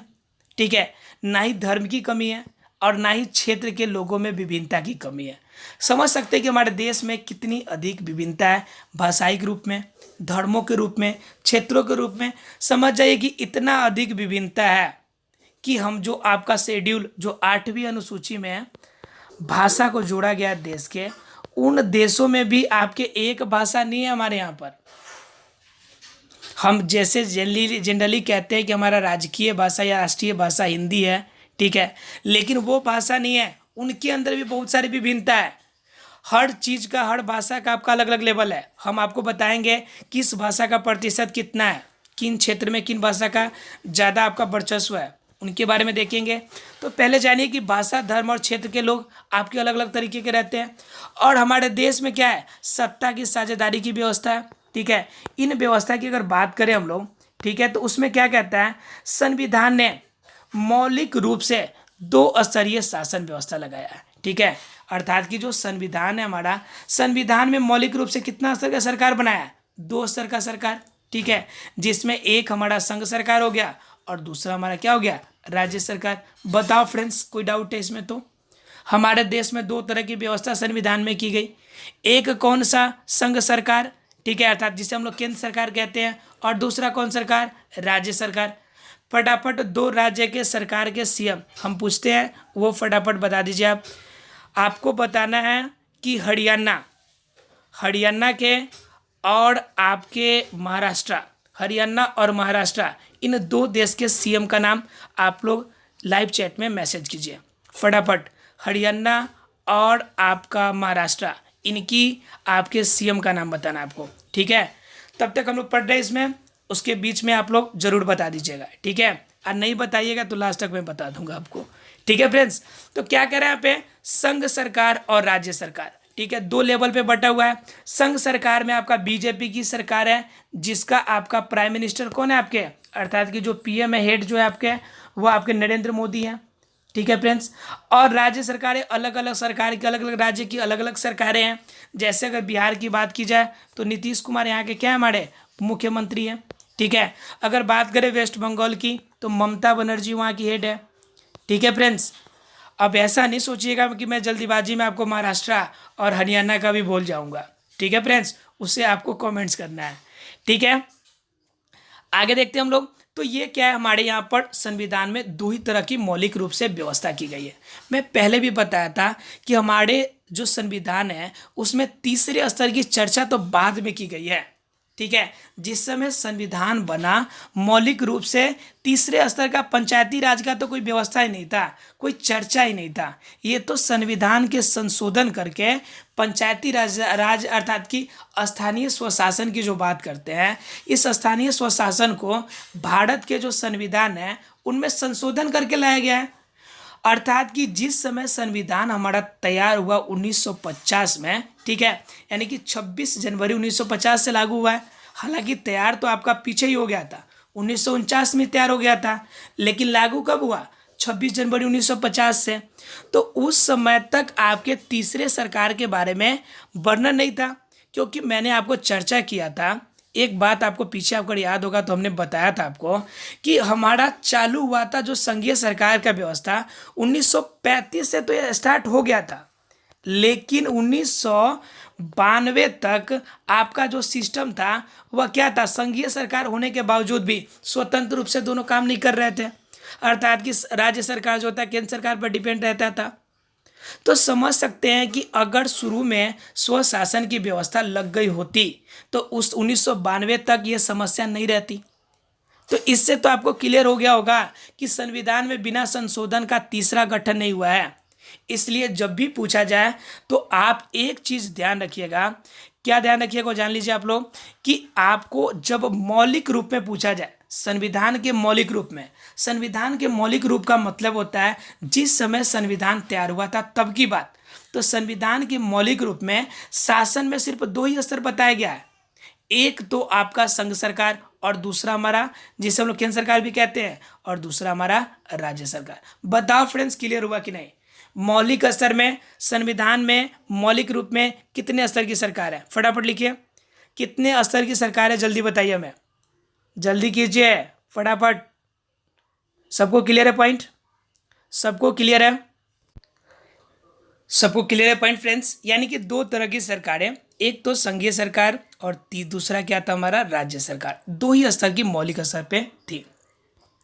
यहाँ पे पॉइंट एक और बता रहा है, मैंने अभी जैसा बताया कि बाद में पंचायत और नगर पालिका के रूप में संघीय शासन का एक तीसरा स्तर भी जोड़ दिया गया। इसका वर्णन आपको मैंने बताया था, अगर याद हो आपको तो 243 संविधान के अनुच्छेद संख्या 243 बहुत इंपॉर्टेंट है बाबू, इसे लिख लीजिएगा जरूर, कि संविधान के 243 यानी कि अनुच्छेद संख्या 243 में इसके बारे में वर्णन है कि पंचायत और नगर पालिका जो है आपका संघीय शासन का एक तीसरे स्तर के रूप में जोड़ा जाएगा। हालांकि ये जो जोड़ा गया था वह 42वां संविधान संशोधन के द्वारा जोड़ा गया था, कि संविधान संशोधन द्वारा 42वां, और 42वां संविधान संशोधन जो हुआ था वो हुआ था फ्रेंड्स 1976 में। कब हुआ था फ्रेंड्स, 1976 में। अर्थात कि 1976 में क्या हुआ कि 42वां संविधान संशोधन के द्वारा इसे जोड़ा गया, लेकिन उसके बावजूद भी 1976 में लागू नहीं हो पाया बाबू। इसको लागू करने में आपको बहुत टाइम लग गया। 1992 में फिर इसमें संशोधन हुआ और उनके बाद 1993 से यह आपका नॉर्मल रूप में कार्यरत हुआ। समझ सकते बाबू कितना टाइम लगा होगा इसमें। क्लियर है सबको? किसी को डाउट है फ्रेंड्स तो बताइए इसमें, किसी को भी डाउट इसमें? कोई डाउट नहीं होना चाहिए। जो इंपॉर्टेंट पॉइंट है इसे जरूर नोट कर लीजिएगा, ठीक है फ्रेंड्स।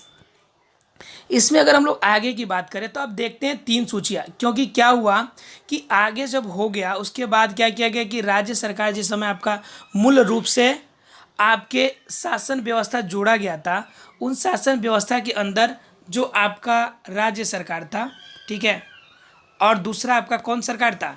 केंद्र सरकार, ठीक है। तो इन दोनों के लिए एक सूची बनाई गई, ठीक है, कि राज्य सरकार कौन सा काम कर सकता है, उसके बाद केंद्र सरकार कौन सा काम कर सकता है, और कौन काम होगा जो कॉमन होगा, जिस पर राज्य सरकार भी काम करेगा और केंद्र सरकार भी काम करेगा। अर्थात कि टोटल 3 तरह की अनुसूची बनाई गई। क्या बनाई गई बाबू? अनुसूची।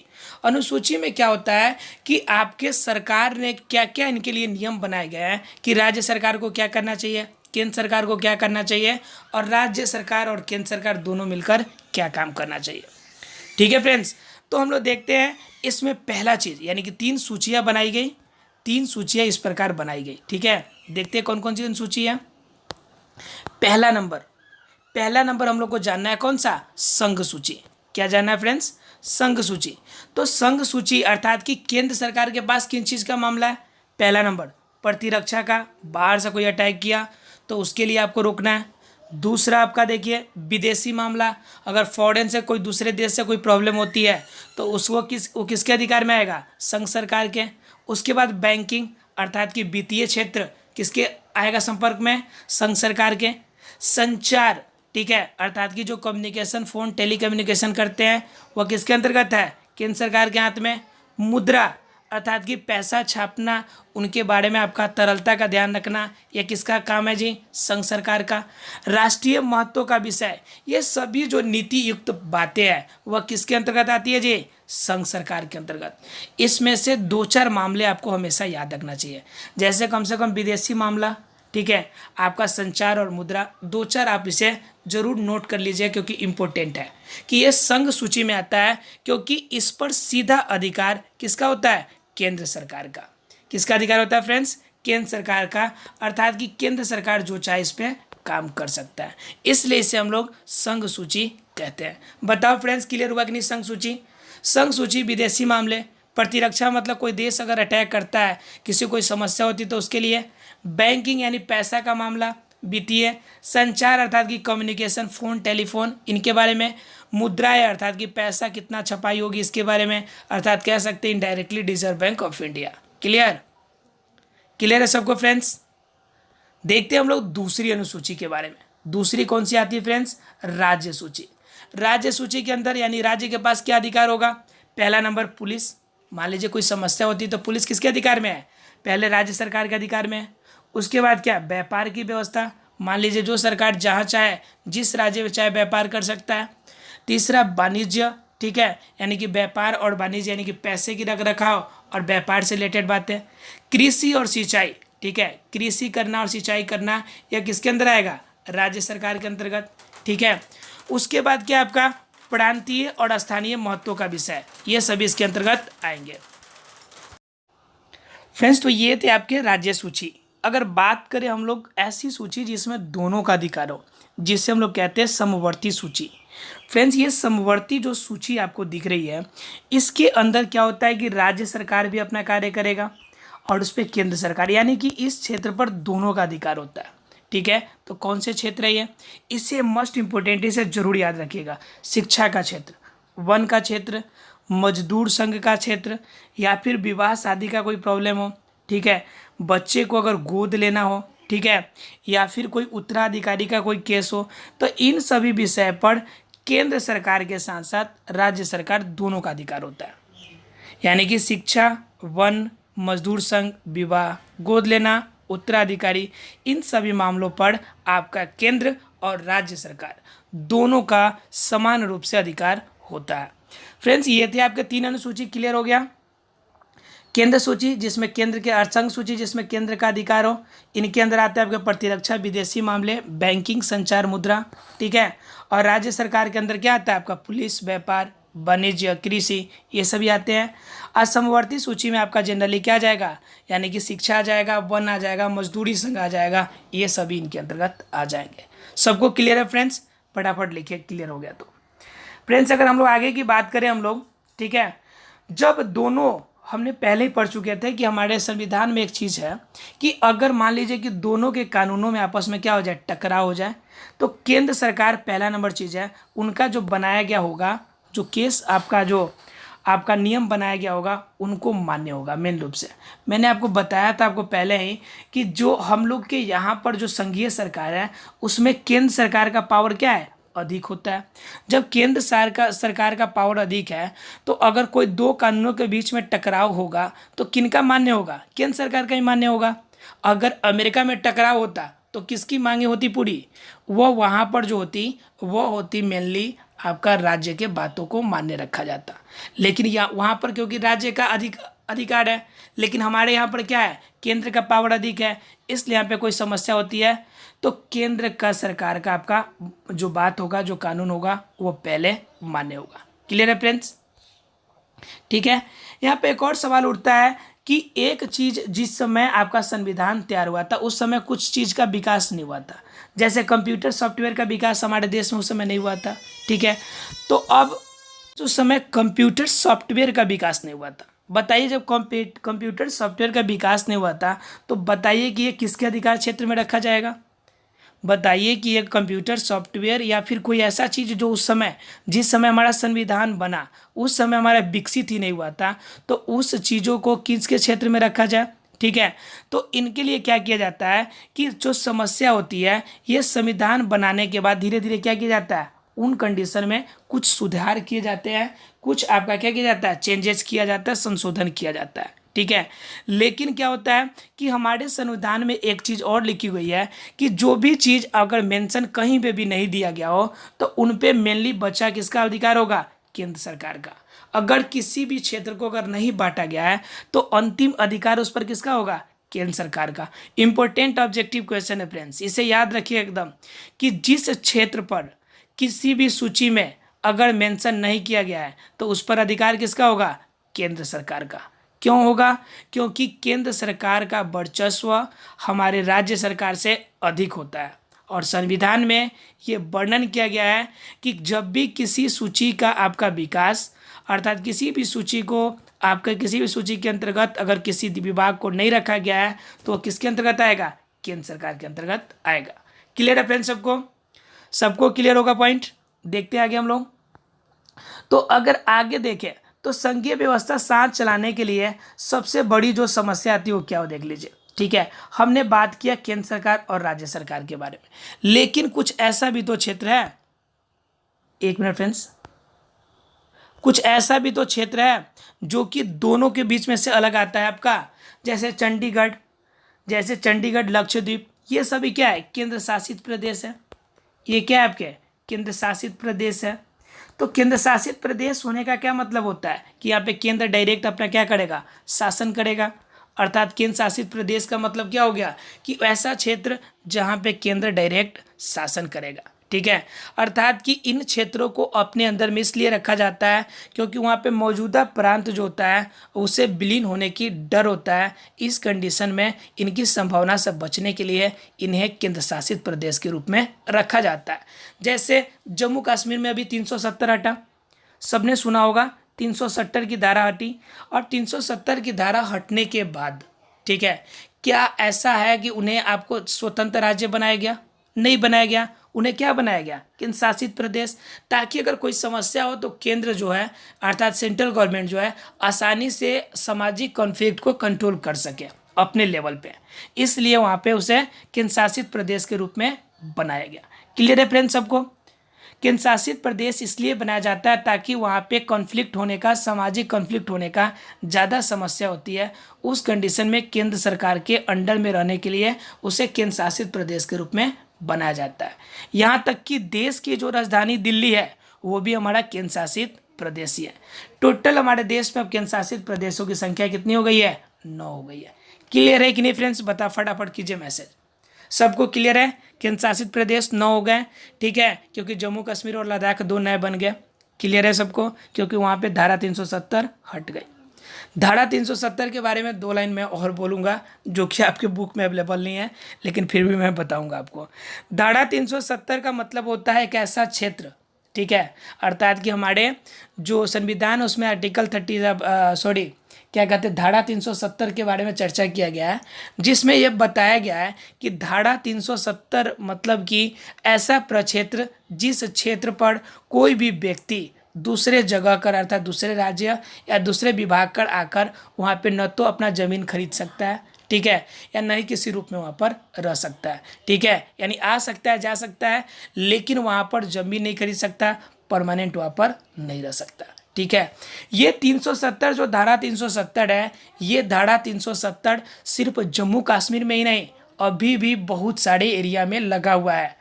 जैसे मिजोरम, मेघालय या फिर आपका कर्नाटका, केरला की तरफ जाएंगे तो बहुत सारी ऐसी आदिवासी एरिया है जिन आदिवासी एरिया में आपका धारा 370 है। उन आदिवासी क्षेत्र में आज भी कोई व्यक्ति वहाँ पर अपना गुजर बसर नहीं कर सकता है, तो उन क्षेत्रों पे ज़्यादा समस्या नहीं है, इसलिए धारा 370 वहाँ से नहीं हटा है, ठीक है फ्रेंड्स, क्लियर है सबको। हालांकि यहाँ पे 2 आपके नियम लगते हैं, धारा 370 और उसके बाद 35A, ठीक है फ्रेंड्स, 2 यहाँ पे लागू था, कहाँ पर, जम्मू कश्मीर में, ठीक है। इसके आगे हम चर्चा कर लेंगे। ये पॉइंट क्लियर है सबको। केंद्र शासित प्रदेश, केंद्र शासित प्रदेशों की संख्या 7, ठीक है। जिन इलाकों में केंद्र की सीधा शासन की व्यवस्था हो उससे हम लोग केंद्र शासित प्रदेश कहते हैं। क्लियर है सबको पॉइंट, फटाफट मैसेज कीजिए कि सर क्लियर है, बताओ फ्रेंड्स क्लियर है सबको, ठीक है। अब क्या है कि संवैधानिक रूप में कानूनों को आपको पालन कर क्रियान्वयन कराने के लिए, ठीक है, शक्तियों का बंटवारा कराना जरूरी है, क्योंकि अगर विवाद अगर कोई होता है तो उसका निपटारा कौन करेगा, या तो उच्च न्यायालय या नहीं तो सर्वोच्च न्यायालय। अगर किसी भी समस्या का अगर गठन अगर प्रॉब्लम होती है तो आपके स्टेट लेवल पर अधिकतम कहाँ जा सकते हैं आप, हाई कोर्ट में, यानी कि उच्च न्यायालय में। अगर उस कंडीशन में समस्या नहीं हो, 2 राज्यों के बीच समस्या हो, तो उस कंडीशन में आपको कहाँ जाना पड़ेगा, सर्वोच्च न्यायालय में। सबको क्लियर है पॉइंट। अगर कोई समस्या स्टेट लेवल का तक हो तो आप कहाँ तक जाएंगे मैक्सिमम, पहले तो लोकल कोर्ट में जाएंगे, मैंने बताया था आपको, स्थानीय शासन। उसके बाद कहाँ जाएंगे आप उसके बाद जिला स्तर पे जाएंगे, अर्थात कि जिला परिषद काम करेगा। उसके यानी कि आपका जो लोकल कोर्ट है, ठीक है, वो काम करेगा। उसके बाद हाई कोर्ट, और जब लास्ट में समस्या जब केंद्र सरकार के बीच में होगी या 2 राज्य सरकार के बीच होगी, तो उस कंडीशन में आपको किसका दरवाज़ा खटखटाना पड़ेगा, सर्वोच्च न्यायालय का, यानी सुप्रीम कोर्ट का। क्लियर है फ्रेंड्स। हर राज्य में जनरली एक आपका हाई कोर्ट है, ठीक है, एक आपका राज्य है जहाँ पे आपका 2 हाई कोर्ट आपका है, वो है आपका यूपी, ठीक है। यूपी में 2 हाई कोर्ट है। फ्रेंड्स क्लियर हो गया सबको, किसी को डाउट है तो बोलिए इसमें। एक और बात, हर जो जितने भी आपके राज्य होते हैं उनमें एक जो होता है बोर्ड होता है, एग्जामिनेशन बोर्ड, ठीक है। जैसे बिहार का examination board, Bihar secondary examination board, ठीक है। आपने सुना होगा दिल्ली का बोर्ड, दिल्ली बोर्ड, ठीक है फ्रेंड्स। लेकिन यूपी एक ऐसा राज्य है जहाँ पे एग्जामिनेशन बोर्ड भी 2 है, ठीक है फ्रेंड्स। यह आपका एक अलग का पॉइंट है, इसे याद रखिएगा, बहुत इंटरेस्टिंग पॉइंट है ये, ठीक है। यानी यूपी एक अल्टरनेट व्यवस्था के बारे में आता है। कभी चर्चा करेंगे यूपी के बारे में, तो बहुत ऐसी चीज़ें हैं जो आपके जानने योग्य हैं, लेकिन आज हमें चैप्टर को कंप्लीट करना है, मैराथन करना है। तो इसके चक्कर में ये क्लियर हो गया सबको। इसकी व्यवस्था भारत के अंदर संघीय व्यवस्था कैसे लगती है, इनके बारे में मैं ब्रीफ समझा दूँ आपको। भारत में संघीय व्यवस्था पहले क्या थी, 2 लेवल में थी। पहले सरकार 2 लेवल में बटा था, केंद्र सरकार और राज्य सरकार में। बाद में 42वां संविधान संशोधन के बाद 1976 के बाद ये काम बढ़ के आपका तीसरा आपका स्तर बन गया। तीसरा स्तर कौन बच गया आपका, तीसरा यानी कि 3rd लेवल बन गया आपका पंचायत लेवल का, ठीक है फ्रेंड्स। उसके बाद हमने क्या पढ़ा कि यहाँ पे आपका जो तीनों लेवल है, आपका तीनों का अलग अलग आपका अधिकार है। एक तो आपका केंद्र सरकार की जो सूची है उससे हम लोग संघ सूची बोलते हैं, ठीक है। राज्य के अधिकार को आपका राज्य सूची, और एक और आपका सूची है जिसमें संघ और राज्य दोनों साथ मिलकर कार्य करते हैं, उसे समवर्ती सूची के नाम से हम लोग जानते हैं। क्लियर है फ्रेंड्स। भारत का संघीय सरकार क्लियर है कि नहीं क्लियर है। यहाँ पे 2 लेवल की सरकार, उसके बाद तीसरा लेवल बाद में जुड़ा। यहाँ पे आपका 3 तरह की सूची, संघ सूची, राज्य सूची और समवर्ती सूची, तीनों में कुछ कुछ कार्य रखे गए हैं। एक और बात, जिनको किसी भी सूची में चर्चा नहीं किया गया है वह किसके कंट्रोल में आएगा, फटाफट मैसेज कीजिए। जिस क्षेत्र को किसी भी सूची में नहीं बांटा गया है वह किसके अंतर्गत आएगा? जल्दी व्हाट्सअप मैसेज कीजिए आप लोग, फटाफट आपकी जो सूची क्या कहते हैं लाइव चैट में मैसेज कीजिए कि जिसे किसी भी क्षेत्र में नहीं बांटा गया हो वह किसके क्षेत्र अक्षर में आएगा, फटाफट कीजिए।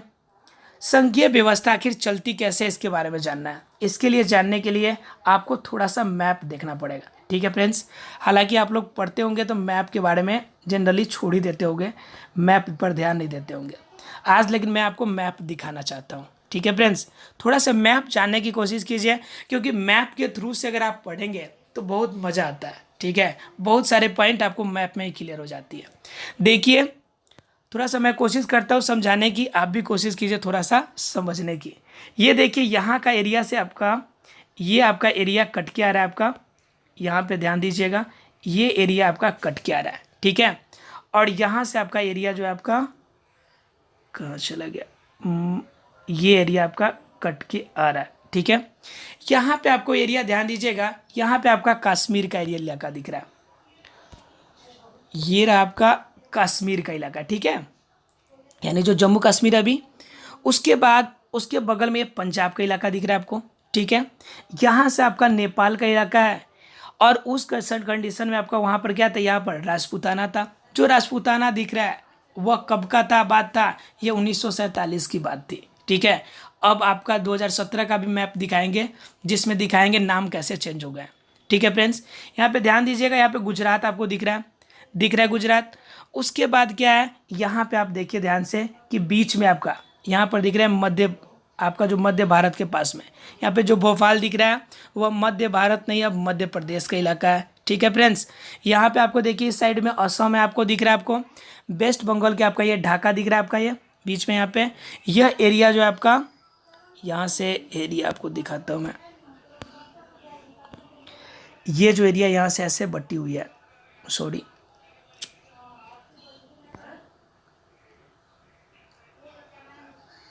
यहाँ से ऐसे, ठीक है, फिर यहाँ से ऐसे ऐसे बटी हुई है, ठीक है फ्रेंड्स, ये यहाँ से ऐसे,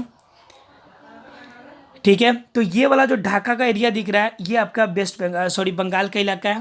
पहले यहाँ पे था आपका, इसमें अटैच था, ये बंगाल का इलाका है आपका, ये वाला हिस्सा, ठीक है, ये जहाँ पे हमने मार्किंग किया है।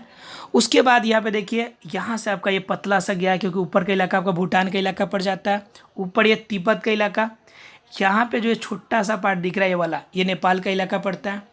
और यहाँ पे जो आपका दिख रहा है आपका अमृतसर और पंजाब के बीच में और दिल्ली के बीच का जगह, ध्यान दीजिएगा थोड़ा सा, मैप बड़ा नहीं है लेकिन हम आपको दिखाने की कोशिश ज़रूर करेंगे। ये इलाका जहाँ पे हमने यहाँ लेकर आया हूँ, ये आपका इलाका अभी का हमारा, ये जो छोटा सा इलाका है ये इलाका अभी का हमारा उत्तराखंड का इलाका है, ठीक है, जो उस समय नहीं बटा हुआ था। ये हम 1947 का मैप दिखा रहे हैं आपको, ध्यान रखिएगा फ्रेंड्स, ये हम 1947 का मैप दिखाने की कोशिश कर रहा है, दिखाने की कोशिश कर रहे हैं, ठीक है। 1947 का मैप आपको दिखाने की कोशिश कर रहे हैं। इसमें क्या है, आपका ये बिहार का इलाका है, ठीक है, और इनके सटे हुए ये वाला इलाका जो आपका वेस्ट बंगाल का इलाका है, ठीक है। उसके बाद ये इलाका आपका उड़ीसा का इलाका है, ठीक है। उसके बाद ये हैदराबाद का इलाका है आपका, ठीक है, यानी कि आपका जो आंध्र प्रदेश का इलाका है। देखिए ये था हमारा उस समय का मैप, ठीक है, यानी उस समय इस रूप में था। लेकिन जब 2017 का मैप आप देखिएगा तो बहुत सारे इसमें जो प्रांत है वो उड़ गए हैं, ख़त्म हो गया है, आपका जो एरिया है वो बिल्कुल बदल गया है, ठीक है। यानी कि मथुरा का इलाका इधर था आपका, यहाँ पे जयपुर मथुरा इस साइड में यहाँ पे दिख रहा है आपको। अब क्या है कि इन इलाका में काफ़ी चेंजेज आ गए हैं। अब थोड़ा सा ध्यान दीजिएगा इसे, मैं इस पार्ट का आपको स्क्रीनशॉट आपके ग्रुप में भी डाल दूंगा, मैंने स्क्रीनशॉट इसको ले लिया है और मैं आपको दिखाता हूँ 2017 का, ठीक है फ्रेंड्स, 2017 का मैप, उसे देखने की कोशिश कीजिए और समझने की कोशिश कीजिए कि कितना चेंजेस हुआ है, ठीक है। ये 2017 का मैप है, यहाँ पे हम आपको हाईलाइट करके दिखाते हैं एक एक पॉइंट। ये देखिए आपका जम्मू कश्मीर का इलाका, ठीक है, जम्मू कश्मीर का इलाका आपका थोड़ा सा एरिया बढ़ गया है, लेकिन आपका एरिया यहाँ पे क्या हो गया, थोड़ा सा बटा हुआ दिख रहा है आपको यहाँ पर। उसके बाद यहाँ पर देखिए, ध्यान से थोड़ा सा देखिएगा, आँख तेज होना चाहिए थोड़ा सा, या फिर आप वीडियो क्वालिटी ठीक कर लीजिएगा। ये आपका उत्तराखंड का इलाका है, जो कि उसमें नहीं दिख रहा था। ये राजस्थान का इलाका, तो उसका नाम बदल के अब क्या हो गया था, पहले आपका राजपूताना इलाका ठीक है, राजपूताना लिखा हुआ, तब यहाँ पर क्या हो गया है, राजस्थान का इलाका दिख रहा है फ्रेंड्स। यहाँ पे आपको देखिए ये आपका तमिलनाडु का इलाका उसमें नहीं दिख रहा था, ये तमिलनाडु यहाँ पे दिख रहा है आपको, ठीक है, यानी कि उड़ीसा का इलाका यहाँ पे था आपका, वहाँ उसमें देखे थे हम लोग।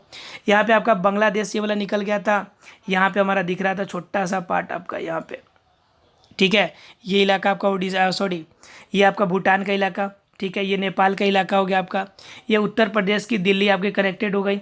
यहाँ पे हम लोगों ने देखा था, यहाँ पर हम लोगों ने देखा था मथुरा को, इसके ऊपर थोड़ा सा, यहाँ पे हम लोगों ने देखा था मथुरा को, यहाँ पर देखे थे हम लोग, ठीक है।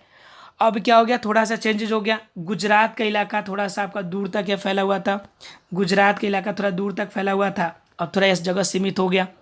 महाराष्ट्र का इलाका थोड़ा सा, गुजरात का इलाका महाराष्ट्र में आ गया आपका, ठीक है, महाराष्ट्र का नाम निशान उसमें नहीं दिख रहा था हमें, ठीक है। इस तरह से आपको कुछ इलाका जो है आपके बने, कुछ नए हुए, कुछ पुराने हुए, इस तरह से कुछ चेंजेस हुए। हालांकि अगर आपके पास मैप की व्यवस्था हो तो उसमें ज़्यादा क्लियर वे से आप देखेंगे, यानी दोनों का मैप निकाल के, तो ज़्यादा बेहतर से समझ में आएगा।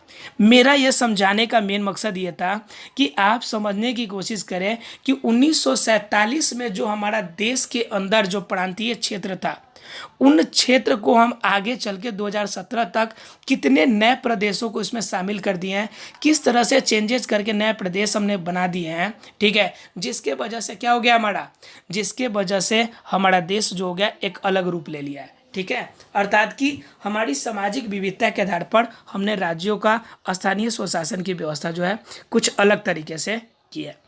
अब आते हैं हम लोग पॉइंट पे।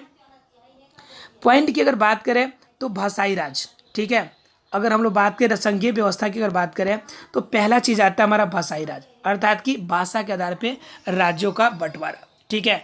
सन 1947 में लोकतंत्र की राह पे जब हमारा जीवन शुरू हुआ, ठीक है, तो अभी तक 2017 में देखेंगे, हेलो फ्रेंड्स, इसके बाद क्या है आपका, इसके बाद कुछ अन्य राज्यों का गठन भाषा के आधार पे नहीं बल्कि संस्कृति और भूगोल के आधार पे हुआ था, ठीक है। पहला नंबर चीज आपका भाषा के आधार पे हुआ था, मैंने पहले ही बताया था। राज्यों का पुनर्गठन पहले भाषा के आधार पे हुआ था। भाषा के आधार पे मैंने बताया था कि आंध्र प्रदेश को सबसे पहले बांटा गया था, ठीक है फ्रेंड्स, आंध्रा को पहले बांटा गया था। उसके बाद क्या हो गया, उसके बाद धीरे धीरे आपका क्या हो गया, भाषा के आधार पे नहीं बांटा गया बल्कि किसके आधार पे बांटा गया, संस्कृति के आधार पे, भौगोलिक क्षेत्र के आधार पे, जातीयता के आधार पे एवं विभिन्न तरह के रेखांकित भागों के आधार पे हमने बांटा, ठीक है। अर्थात कि भौगोलिक क्षेत्रों के आधार पे अगर बंटवारा की बात करें तो हमारा बटा है नागालैंड, उत्तराखंड, आपका झारखंड, ठीक है। हमने दिखाया था पहले वाले मैप में 2017 वाले में, सॉरी 1947 वाले में आपका उत्तराखंड का नामो निशान नहीं था वहाँ पर, लेकिन आपका कब 2017 वाला हमने दिखाया था, ध्यान से देखिएगा वीडियो को रिवाइंड करके तो दिखेगा उसमें कि वहाँ पर उत्तराखंड का भाग आपको दिख रहा है। तो किस आधार पे बटा है, भौगोलिक क्षेत्र के आधार पे, विभिन्नता के आधार पे, संस्कृति के आधार पे बांट दिया गया, ठीक है। उत्तराखंड के क्षेत्र को हम लोग उत्तरांचल का क्षेत्र भी कहते हैं, नाम सुना होगा आप लोगों ने उत्तरांचल, ठीक है फ्रेंड्स। तो ये क्या किया गया, पहले भाषा के क्षेत्र में बांटा गया कुछ स्तर तक, उसके बाद किसके स्तर बांटा गया, भौगोलिक क्षेत्रों के आधार पे, वहाँ के आपकी अन्य विभिन्नता के आधार पे, जैसे नागालैंड, उत्तराखंड, झारखंड हो गया। क्लियर है फ्रेंड्स सबको। अगर हम लोग आगे की अगर बात करें हम लोग फ्रेंड्स, तो आगे की अगर बात करें तो मैप तो हम लोगों ने क्लियर कर लिया है। अब देखते हैं कि भाषा की नीति क्या बनी हुई थी, किस नीति के आधार पे भाषा को रखा गया हमारे देश में चलाने के लिए, ठीक है। तो क्या कह रहा है, हिंदी सिर्फ 40% भारतीय लोग ही बोलते हैं। कितने परसेंट लोग, 40% लोग ही भारत में क्या बोलते हैं जी, हिंदी बोलते हैं। 60% जो होते हैं अन्य आपकी भाषाओं को मिलाकर बोलते हैं। इस वजह से संविधान में हिंदी के अलावा 21 और भाषाओं को हमारी अनुसूची में जोड़ा गया, ठीक है। हमारे 8वीं जो अनुसूची है किसमें, हमारे संविधान में, उसमें टोटल 22 भाषाएं हैं, ठीक है। उस 22 भाषा में से एक हिंदी है, इसके अतिरिक्त 21 भाषा है जिसमें कन्नड़, तमिल ये सभी भी शामिल है, ठीक है फ्रेंड्स। तो ये इसलिए किया गया है क्योंकि हमारे देश में 40% यानी 40% ही लोग हैं जो हिंदी भाषा का यूज राजकीय भाषा के रूप में करते हैं, जबकि 60% लोग अन्य भाषाओं के रूप में करते हैं। इसलिए सिर्फ हिंदी भाषा को ही राजकीय और राष्ट्रीय भाषा के रूप में शेड्यूल्ड करना यह तो नाइंसाफ़ी होगी, क्योंकि 60% अन्य भाषा वाले हैं, उनके बीच में तो कॉन्फ्लिक्ट पैदा होगी ना कि 40% ही है तो हम उसे क्यों हेड मानेंगे, बाकी हमारा 60% अन्य भाषा उसको क्यों नहीं मानेंगे हम। इस कंडीशन में, इस कॉन्फ्लिक्ट से दूर भागने के लिए हम लोगों ने क्या किया कि संविधान में टोटल कितने भाषा को रखा है, 22 भाषा को। ठीक है, कितने भाषा रखा गया है, 22 भाषा। इसे आप लोग याद रखेंगे। ठीक है, इसमें क्या है, उसके बाद अगर हम लोग बात करें थोड़ा सा और डिटेल में इसके बारे में, ठीक है, तो कह रहा है संविधान के अनुसार सरकारी कामकाज में भाषा के तौर पर अंग्रेजी का जो प्रयोग है वह कब होना चाहिए 1965 में बंद हो जाना चाहिए था। लेकिन आपके अन्य भाषा जो मान लीजिए कि तमिलनाडु वाला है, ठीक है, जो कन्नड़ वाला लोग हैं, ठीक है, अब उनकी भाषा को तो हम उस भाषा में नहीं समझ सकते हैं। उस कंडीशन में उन सभी के लिए कॉमन भाषा क्या हो सकती है, इंग्लिश, क्योंकि इंग्लिश सबके लिए कॉमन है। इस वजह से हम इंग्लिश को भी इसमें शामिल करके रखे हैं। बंद तो हम 1965 तक ही कर लेते हैं। लेकिन बताइए उन क्षेत्रों की भाषा है या फिर हिंदी जो हम लोग बोलते हैं, तमिलनाडु में जाए उन्हें समझ में नहीं आएगी, तो उनके लिए समस्या होगी ना। तो उनकी समस्याओं को दूर करने के लिए इंग्लिश भाषा को भी राष्ट्रीय भाषा के अंतर्गत आपको रखा गया है। हालांकि बंद तो 1965 तक ही हो जाना चाहिए, लेकिन बंद हुआ नहीं। क्लियर है फ्रेंड्स सबको? किसी को डाउट है तो बोलिए फटाफट। इंग्लिश को इसमें शामिल करने अर्थात कि बंद नहीं किया गया, किस लिए? क्योंकि अलग अलग भाषाएं की विभिन्नता है, जिसकी वजह से उन समस्याओं को दूर करने के लिए। क्लियर है सबको पॉइंट फ्रेंड्स? उसके बाद अगर हम लोग बात करें थोड़ा सा और, ठीक है, इसके बारे में, तो हमारा बात कहता है कि केंद्र और राज्य के बीच का संबंध कैसे चलता है। ठीक है, तो कह रहा है 1990 के बाद ये स्थिति काफ़ी बदल गई। इस अवधि में क्या हो गया, देश के अंदर गठबंधन शुरू हो गया। ठीक है, गठबंधन सरकार की शुरुआत हो गई। ठीक है, गठबंधन का मतलब क्या होता है, जैसे अभी हमारा गठबंधन चलता है एनडीए, ठीक है, यूपीए नाम सुना होगा आप लोगों ने, ठीक है, नेशनल डेमोक्रेटिक एलियंस, ठीक है, यूनियन प्रोग्रेसिव एलियंस, ठीक है, ये बीजेपी इसमें मेन पार्टी है और इसके अंडर में क्या है, आपके बहुत सारी आपकी छोटी छोटी पार्टियां इसमें शामिल है। यूपीए आपकी इसमें मेन पार्टी कौन है, आपकी कांग्रेस की पार्टी है और इसके अंदर काफ़ी क्या है, छोटे छोटे सरकार, आपके छोटी छोटी पार्टियां हैं और इन सभी पार्टियों को मिलाकर हम लोग क्या कहते हैं, गठबंधन की सरकार। ठीक है, तो बीजेपी की गठबंधन की सरकार क्या कहलाएगी, एनडीए, और यूपी आपका कांग्रेस की गठबंधन की सरकार क्या कहलाएगी, यूपीए। तो 1990 के बाद यह गठबंधन की सरकार का बनने का जो गठन हुआ वो शुरू हुआ, अर्थात कि क्षेत्रीय दल मिलकर राष्ट्रीय दल के साथ अपना सामंजस्य बैठाने के लिए क्या करते हैं, गठबंधन की सरकार बनाते हैं। बताओ फ्रेंड्स, क्लियर हुआ कि नहीं? जैसे अभी आपके जो बिहार है, बिहार के अंदर फ्रेंड्स जो बिहार है, बिहार के अंदर भी गठबंधन की सरकार चल रही है। यहाँ पर बीजेपी और जेडीयू इन दोनों की गठबंधन की सरकार चल रही है। यानी कि हर जगह पर आपकी गठबंधन, जैसे अगर बात करें हम लोग महाराष्ट्र की, तो महाराष्ट्र में किसका है, शिवसेना, और प्लस में कौन है आपके जो नेशनल कांग्रेस पार्टी है शरद यादव की, उनकी पार्टी के साथ गठबंधन की सरकार बनी हुई है। तो एक गठबंधन की सरकार की शुरुआत कब हुई थी फ्रेंड्स, 1990 में, 1990 में। क्लियर है सबको? गठबंधन की सरकार की शुरुआत कब हुई थी, 1990 में। इसमें जो क्षेत्रीय आपके होते थे, वह देश के क्षेत्रीय जो दल होते थे वह बड़े केंद्र के बड़े लेवल पर गठबंधन की सरकार बनाते थे। क्लियर है सबको क्लियर है फ्रेंड्स, गठबंधन की सरकार। उसके बाद अगर हम लोग बात करें गठबंधन की सरकार की, तो देखिए यहाँ पे ध्यान से, गठबंधन की सरकार, तो गठबंधन की सरकार में क्या होती है हमारी, ये आपका राज्य हो गया, राज्य की शक्ति। अब उस कंडीशन में जिस पार्टी को हमने शामिल किया, तो एक मंत्री इसका बना दिया हमने, दूसरा क्या कर दिया, दूसरा इस पार्टी का एक मंत्री बना दिया, तीसरा इस पार्टी का, यानी सभी पार्टियों के एक एक मंत्री हमने बना दिए, एक एक दो मंत्री बना दिए, और जिनकी वजह से इन सभी को मिलाकर एक आपका सरकार बन गया, जिससे हम लोग कहते हैं गठबंधन का सरकार। क्लियर हो गया फ्रेंड्स? इसमें अलग अलग हम लोग सरकार को अलग अलग आपकी पार्टी होती है उनको शामिल करते हैं, उन सभी को मिलाकर एक सरकार बनाते हैं, जिसे हम लोग कहते हैं गठबंधन का सरकार। क्लियर है फ्रेंड्स सबको? किसी को डाउट इसमें? किसी को डाउट नहीं है? क्योंकि एक आपका ये हेड हो गया कोई पार्टी, और इसी पार्टी के अंदर में सब छोटे छोटे जो पार्टी दिख रहे हैं, 1 2 3, ये रहे आपके 4, ये 5, ये 6 7 8 9 10, ठीक है, ये 10 पार्टी जो इनके साथ मिल गए हैं। क्लियर है फ्रेंड्स? तो ये हमारी क्या हो गई, गठबंधन की सरकार हो गई। क्लियर हो गया सबको? चलिए देखते हैं हम लोग आगे। अब क्या यहाँ पर देखिए, यह है गठबंधन का सरकार। गठबंधन का सरकार क्या हो गई, ये हो गई गठबंधन का सरकार। इस पर बैठा कोई व्यक्ति है, ठीक है, आपका इनकी कान कोई और आपकी पार्टी की है, ठीक है। इसका हाथ ध्यान दीजिएगा, इस सब पर ध्यान दीजिएगा पार्ट वाइज, तब समझ में आएगा। इनकी हाथ कोई और पार्टी है, दूसरा हाथ कोई और पार्टी है, बैठने का आसन दूसरी पार्टी है, यानी कि यह स्वतंत्र रूप से कोई भी आपका विचार नहीं ले सकता है। उस कंडीशन में क्या करेगा, सभी की राय लेनी पड़ेगी, जो बात सभी कोई कहेंगे ठीक है उसी बात को इसे करना पड़ेगा। बात समझ में आ रही है। तो गठबंधन की सरकार फायदेमंद भी है और आपका फायदेमंद नहीं भी है। अगर अच्छा काम कोई करना चाहे तो जब तक इन सभी की राय नहीं होगी तब तक वो कर नहीं सकता है। क्लियर है फ्रेंड्स सबको? किसी को डाउट है गठबंधन की सरकार की फोटो में तो बताइए, किसी को डाउट नहीं है? देखिए आगे आगे अगर हम बात करें हम लोग तो भारत की भाषाओं की विविधता के बारे में, ठीक है। तो मैंने बताया था टोटल भारत में जनगणना में देखा गया है टोटल भारत के अंदर कितनी भाषाएं हैं, 121 प्रमुख भाषाएं। कितने प्रमुख भाषा? 121। हमने अभी बताया था कि 22 भाषाओं को भारतीय संविधान के 8वीं अनुसूची में रखा गया, ठीक है। यहाँ पर इसके क्या किए, कुछ परसेंटेज दिए गए हैं। आसामिया 1.26%, बंगला 8%, आपका बोडो 0.12%, इस तरह से आपका डोंगरी 0.21%। ये सब आपके क्या है, कुछ भाषा है उनके परसेंटेज दिए हुए हैं जो कि हमारे देश में बोले जाते हैं। सबसे अधिक की अगर हमने बात करें हम लोग तो वो हमको कौन सा दिखता है, हिंदी दिखता है।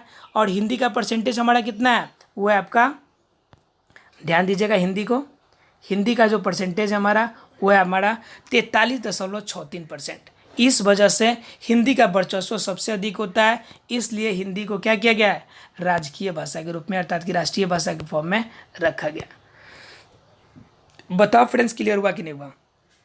बाकी सभी भाषाएं भी है लेकिन उनकी परसेंटेज उतना अधिक नहीं है, लेकिन उन सभी में से भी थोड़ा जो अधिक है। जैसे यहाँ पर देखिए आपका मराठी है, मराठी कितना परसेंट है, ध्यान दीजिएगा मराठी कितना परसेंट है, 6.6%, यानी इनकी परसेंटेज थोड़ा सा ज़्यादा है तो इनको भी शेड्यूल में रख दिया गया है।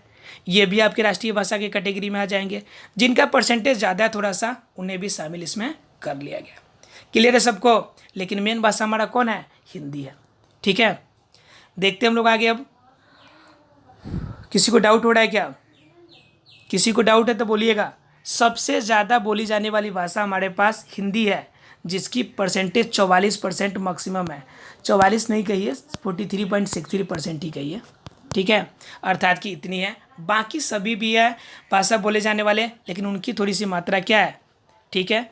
यानी कि दूसरी और तीसरी आपकी भाषा जो है उनकी मात्रा कितनी है, सिर्फ 11% है। यानी दोनों तीसरी मिलाकर दूसरी और तीसरी को इस तरह से इन्हें क्या किया गया है, छोटे छोटे चार्ट के फॉर्म में आपको बना कर दिया है। क्लियर है सबको ये पॉइंट? क्लियर है भाषाएं? अगर फ्रेंड्स हम लोग बात करें तो एक इंपॉर्टेंट पॉइंट हम लोग जानेंगे भारत में विकेंद्रीकरण। विकेंद्रीकरण हमने बताया था आपको पिछले क्लास में, अगर आपने ध्यान दिया होगा तो। विकेंद्रीकरण का मतलब होता है कि एक ही जगह पे पावर होगा और उनके पावर को विभिन्न अलग अलग लेवल पे बांटना और सभी को मिलाकर एकजुट होकर सरकार चलाना। यानी एक ही जगह के पावर को 3-4 जगहों पे अर्थात कि अलग अलग छोटे छोटे स्तर पे पावर को बांटना, ठीक है। संघीय सरकार में यहाँ पे क्लियर कह रहा है, संघीय सरकार में 2 या अधिक सरकारें होती है, ठीक है। और अपने 2 स्तर वाली जो सरकार होती है उनकी चर्चा क्या करती है, स्पेशली विशाल देशों में इनकी समस्या होती है। सिर्फ 2 स्तर से तो सरकार चलना नहीं है। इस कंडीशन में क्या होता है, भारत के अंदर जो प्रांत है वह यूरोप के देशों से भी बड़े हैं। इस कंडीशन में क्या करते हैं, जनसंख्या बड़ा है, इस वजह से हमें क्या करनी पड़ती है कि छोटे रूप में अर्थात कि सिर्फ 2 स्तर पे हम सरकार को नहीं चला सकते, ठीक है। अर्थात कि जनसंख्या की दृष्टि से देखें हम लोग तो हमारा जो यूपी है, मैंने बताया था आपका यूपी बहुत इंपॉर्टेंट है आपको, ठीक है। यानी उत्तर प्रदेश है वो आपका रसिया से बड़ा है, ठीक है, अगर हिसाब किया जाए जनसंख्या के मामला में, ठीक है। अगर महाराष्ट्र को अगर हम लोग बात करें तो महाराष्ट्र हमारा जर्मनी के बराबर है। समझ सकते हैं कितना इंपॉर्टेंट है, ठीक है। अर्थात कि ये आपके बहुत ज़्यादा जनसंख्या वाला है तो उस स्तर में 2 स्तर से आपका जो है और विभिन्नता भी ज़्यादा है। इस कंडीशन में सिर्फ 2 लेवल की सरकारें हमें इसे पूरा नहीं कर पाएगी। उसके लिए हमें क्या चाहिए, एक तीसरा स्तर भी चाहिए। उस कंडीशन में क्या किया गया है, सभी राज्यों में जितने भी राज्य हैं सभी राज्यों में अर्थात कि ग्राम लेवल और पंचायत लेवल पर नगर पालिका की स्थापना की गई है और नगर निगम की स्थापना की गई है, ठीक है। अर्थात कि देखिएगा आपको जो आपका ग्रामीण क्षेत्र है यानी कि गांव है तो ग्राम में क्या बनाया गया, ग्राम पंचायत बनाया गया। ध्यान दीजिएगा आप लोग। अगर शहर है तो शहर में क्या बना दिया गया, शहर में बना दिया गया नगर पालिका। नगर पालिका। अगर ज़्यादा बड़ा शहर है तो उसमें बना दिया गया नगर निगम। क्या बना दिया गया? नगर निगम। ठीक है फ्रेंड्स।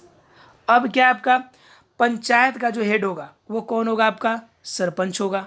नगर पालिका का हेड नगर पालिका का अध्यक्ष होगा, और नगर निगम का जो हेड होगा, अध्यक्ष होगा, उससे हम लोग कहेंगे मेयर। क्या कहेंगे फ्रेंड्स? मेयर। सबको क्लियर है? पंचायत यानी कि ग्राम पंचायत का जो हेड होगा उससे हम लोग कहेंगे सरपंच। नगर पालिका का हेड नगर पालिका का अध्यक्ष, और नगर निगम का हेड किसे कहेंगे हम लोग? मेयर को कहेंगे। क्लियर है फ्रेंड्स सबको? इनमें क्या होगा? स्थानीय लेवल पे सरकार अपना कार्य करेगी। अगर हम लोग बात करें आगे की, तो वास्तविक विकेंद्रीकरण का काम कब से शुरू हुआ फ्रेंड्स? 1992 से। कब से शुरू हुआ हमारा? 1992 से। 1992 में तीसरे स्तर की सरकार के बारे में चर्चा किया गया। उसके बाद क्या किया गया उसमें? अब स्थानीय, आपको बताया था मैंने कि 1992 तक, 1935 से लेकर 1992 तक कोई भी आपका सरकार आपका बनने के बावजूद भी, संघीय सरकार होने के बावजूद भी उनको स्वतंत्र रूप से पावर नहीं मिल पाया था। तो वही बता रहा है आपको, विकेंद्रीकरण आपका जो सही हुआ, सही मायने रूप में, वह 1992 के बाद ही वास्तविक रूप में हो पाया। ठीक है फ्रेंड्स। उसमें क्या किया गया? उसके बाद उसमें किया गया, यह किया कि अब स्थानीय स्वशासी जो होते निकाय, वह चुनाव नियमित रूप से, संवैधानिक रूप से, बाध्य रूप से होने लगा। पहले क्या होता था कि ये जो आपके थर्ड लेवल का था, जिस समय हमने बात किया था कि 1976 में इसे लागू किया गया, तो लागू करने के बाद भी क्या हो गया आपका? लागू करने के बाद भी ये इसे कर दिया गया कि राज्य सरकार के अंदर में जो थर्ड सरकार है वो काम करेगा। अब राज्य सरकार अपने मनमाना इस पे करने लगी, तो काम देखा गया कि प्रॉपर ढंग से नहीं हो रहा है। उस कंडीशन में 1992 में फिर से संशोधन किया गया।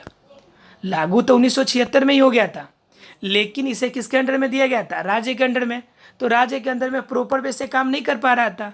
उस कंडीशन में क्या किया गया? 1992 में एक और संविधान संशोधन हुआ, और उस कंडीशन में जो स्थानीय स्वशासन था उसको राज्य से भी मुक्त कर दिया गया। उसके बाद वहाँ पर आपका नियमित रूप से संवैधानिक तरीके से कार्य होने लगा। निर्वाचन के लिए क्या किया गया? स्वशासी निकायों के सदस्य एवं पदाधिकारी उसमें चुने जाने लगे। उसमें खास तौर से आपके जो अनुसूचित जनजाति थी, जाति थी, उनका खास ध्यान रखा गया। जो पिछड़े वर्ग के लोग थे उनको भी उनमें आपका चुनाव लड़ने की मौका दिया गया। उसके बाद उनमें एक और चीज़ बनाया गया कि 33% छूट दिया गया, खास तौर से किसके लिए? महिलाओं के लिए। महिलाओं को 33% छूट दिया गया। उसके बाद आगे धीरे धीरे जब बढ़ा तो कहा गया कि हर राज्य में आपका 3 स्तर पे काम करेगा। अगर राज्य के ग्रामीण है तो पंचायत लेवल पे, या फिर नगर पालिका के लेवल पे आपका क्या होगा? चुनाव कराने की व्यवस्था की गई। राज्य सरकार को अपने राजस्व और अधिकार के कुछ हिस्सा जो होगा वह किसे देना पड़ गया? अब स्थानीय स्वशासन निकाय को देना पड़ता है। पहले राज्य सरकार जितना पैसा आता था सब अपने पास रखते थे राजस्व को, लेकिन अब जब ये स्वतंत्र हो गया आपका स्थानीय स्वशासन, तो इनके पास पैसा कहाँ से आएगा? इस कंडीशन में इनको पैसा की पूर्ति कौन करेगा? अब ये पूर्ति करेंगे हमारे राज्य सरकार। कौन पूर्ति करेगा? राज्य सरकार। क्लियर है फ्रेंड्स सबको? अर्थात कि स्थानीय स्वशासन का जो पूरा आपका पैसा का खर्च होगा वो होगा आपका किसके द्वारा किया जाएगा? राज्य सरकार के द्वारा किया जाएगा। ठीक है फ्रेंड्स। इसमें किसी को डाउट है तो बोलिए, किसी को डाउट है अगर तो। उसके बाद उसमें क्या किया गया? खास चीज़ और एक और चीज़ किया गया, जो नगर पालिका और इनके चुनाव के लिए आपका एक विशेष आपका बनाया गया, गठन किया गया एक आपका स्वतंत्र निकाय का, स्वतंत्र संस्था का, जिसे कहा जाता है चुनाव आयोग। चुनाव आयोग क्या करते हैं? अब कार्यों को करते हैं। अब उस कंडीशन में क्या हो गया कि अब धीरे धीरे चुनाव भी टाइम टेबल पर होने लगे। अब क्या है कि इन ग्रामीण स्तर पे जो स्थानीय स्वशासन की व्यवस्था थी, इनको चलता कैसे है उनके बारे में थोड़ा सा आप जान लीजिए। ठीक है फ्रेंड्स। तो पहला नंबर चीज़ तो आपका पंचायत लेवल पे काम होगा। किसके लेवल पे काम होगा? पंचायत के लेवल पर। पंचायत के लेवल पे काम कौन करेगा? आपका सरपंच करेगा। कौन करेगा फ्रेंड्स? सरपंच। ठीक है।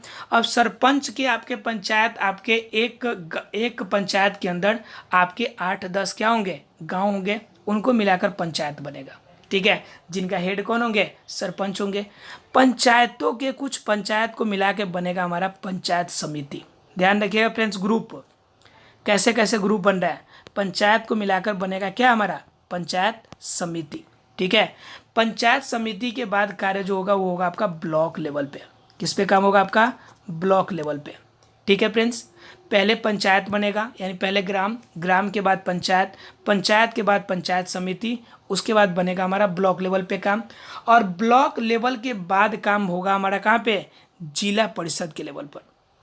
किस पर काम होगा हमारा? जिला परिषद। जिला परिषद। तो जिला परिषद के अंदर कौन आते हैं भाई? जिला परिषद के अंदर आते हैं आपके विधायक, ठीक है, और आपके जो विधायक, एमपी और एमएलए जिसे हम लोग कहते हैं, अभी जो चुनाव होने वाला है जिला परिषद का, ठीक है, अर्थात कि एमपी और एमएलए आपने सुना होगा, विधायक सुने आप लोग? फटाफट बताइए कि विधायक सुने कि नहीं सुने आप लोग? सुने विधायक सब कोई? तो वो जिला परिषद के सदस्य होते हैं, एमएलए और एमपी जिसे कहते हैं, मेंबर ऑफ पार्लियामेंट और मेंबर ऑफ लेजिस्लेटिव असेंबली। ठीक है फ्रेंड्स, तो ये काम करते हैं आपके। ये आपके क्या हो गया? जिला परिषद के लेवल पे हो गया। उसके बाद अगर कोई घटना होती है, कोई बात होती है, तो वो सीधा चला जाता है केंद्र सरकार के पास और राज्य सरकार के पास, और उसके बाद का लेवल हमारा केंद्र सरकार के हाथों में। क्लियर हो गया कि कैसे स्वशासन की व्यवस्था चलती है हमारी? यानी कि पहले पंचायत लेवल पे, पंचायत लेवल के बाद पंचायत समिति, पंचायत समिति के बाद ब्लॉक, ब्लॉक के बाद जिला परिषद, जिला परिषद आपका एमपी और एमएलए के द्वारा किया जाता है, और उसके बाद घटना जो होगी वह सीधा जाएगा राज्य सरकार के पास, और राज्य सरकार के बाद केंद्र सरकार के पास। बताओ फ्रेंड्स, क्लियर हुआ कि नहीं? भारत में विकेंद्रीकरण की व्यवस्था कैसे चलती है उसको क्लियर हुआ कि नहीं? कैसे एक पावर को छोटे छोटे लेवल पे बांटा गया है, बताओ क्लियर हुआ कि नहीं? क्लियर हुआ तो फटाफट बताइए। सबको क्लियर है फ्रेंड्स? तो फ्रेंड्स, ये थे आज के कंप्लीट ये चैप्टर। इसमें अगर किसी को अगर डाउट रह जाए तो कल हम लोग ऑब्जेक्टिव क्वेश्चन जो देखेंगे उसमें उस पॉइंट को हम क्लियर कर देंगे। Thank you very much friends.